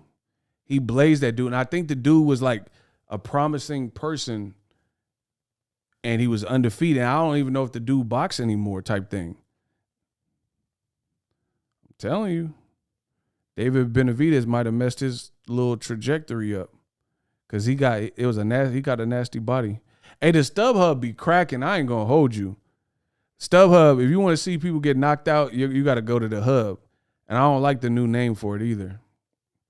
Dignity Park. Bro, it was on the Berto Ortiz card. I was there. He blazed this dude. I promise you.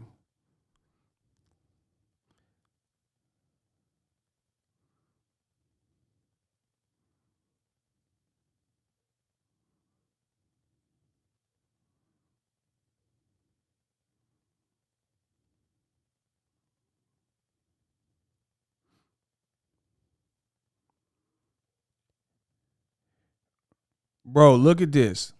So look, I pulled it up. David Benavidez knocked him out, and then he won one fight, and then he lost 3 in a row, all by knockout. Most recently, David Lemieux, and in between there, Marcus Brown. David Benavidez was the first to do it, though. I told you, bro, Benavidez mess around, he uck around and mess. Hold on, ain't Marcus Brown, ain't he at 175? Am I bugging? See? Man, I'm telling you, Benavidez mess around and change your whole trajectory of what you trying to do. Bro, ain't Marcus Brown at 175? And he's an Olympian. And he later beat him. And David Lemieux later beat him. I'm telling you, David Benavidez he might mess around and mess up your whole little wave. I told you. See, and then people, they be getting mad at me because I know so much in boxing, and I'm just telling you what I see.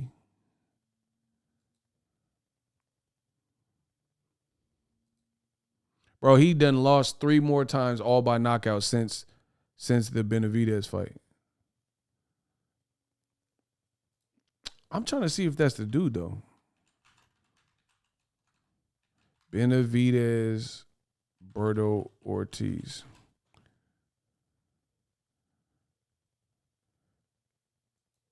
Let me see. I know it was that card, though. I remember that.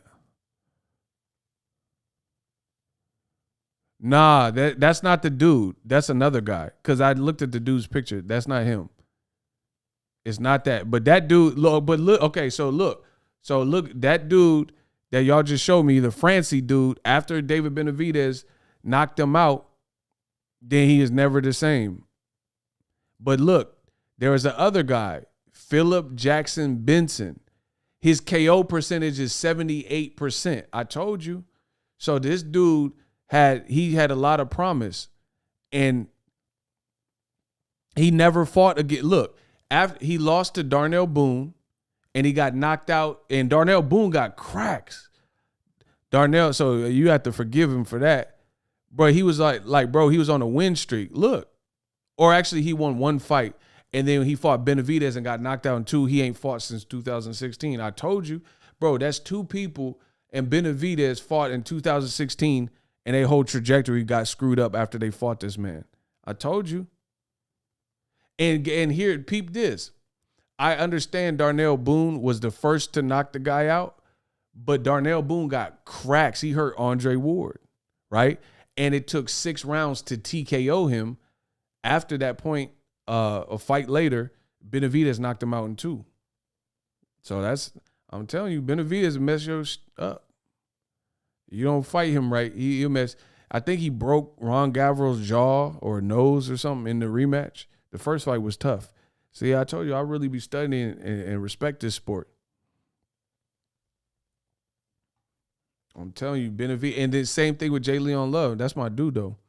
But J. Leon Love, after he fought, after he fought Benavidez, I think he took a long time off. I'm telling you, bro.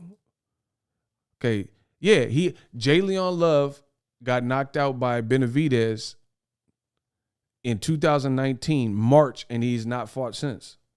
I'm telling you, bro, Benavidez, I don't know what it is. He dishes out nasty paint. Bro, J. Leon hasn't fought since 2019. And then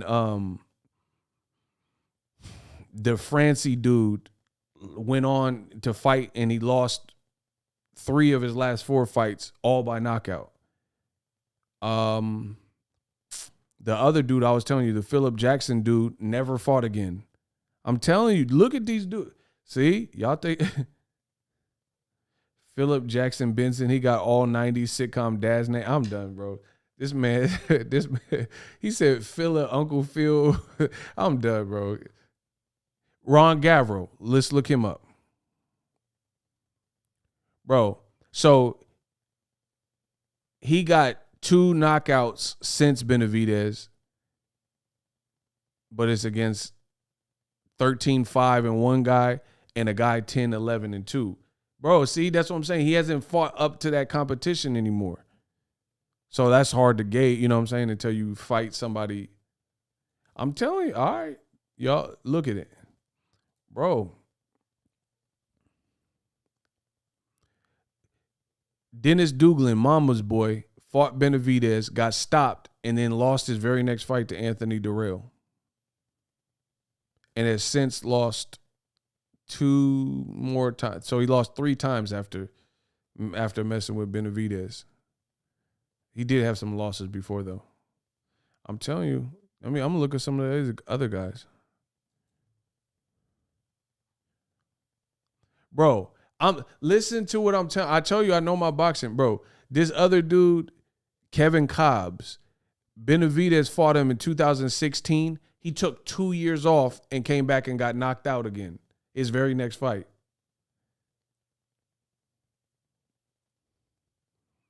Bro, David is doing something to these dudes. Listen, that's a little bit too much of a pattern for it not to be something real. Bro, David Benavidez fought a guy in January 2016 named Kevin Cobbs. January 2016, the first month of the year. The guy never came back for two years and 1 month. And when he came back, he fought a 5-0 guy and got knocked out. Bro, David is out here taking people's souls. Bro, David Benavidez, he's Shang Tsung. Your soul is mine. You will die. Bro, he on that Shang Tsung, I try to tell y'all. Anyway, I'm out. I'm about to go play with this new iPhone. Everybody have a good night. I will see you tomorrow. Subscribe. Your soul is mine. You will die. Bro, Dave, I'm going to call him David Shang Tsung Benavidez. That's his new name. All right, I'm going to holler at y'all. I'll be back with some more heat. Stay tuned to the channel. Subscribe if you're new. We got the best thing smoking. Peace out, y'all. Everybody have a great night. Deuces.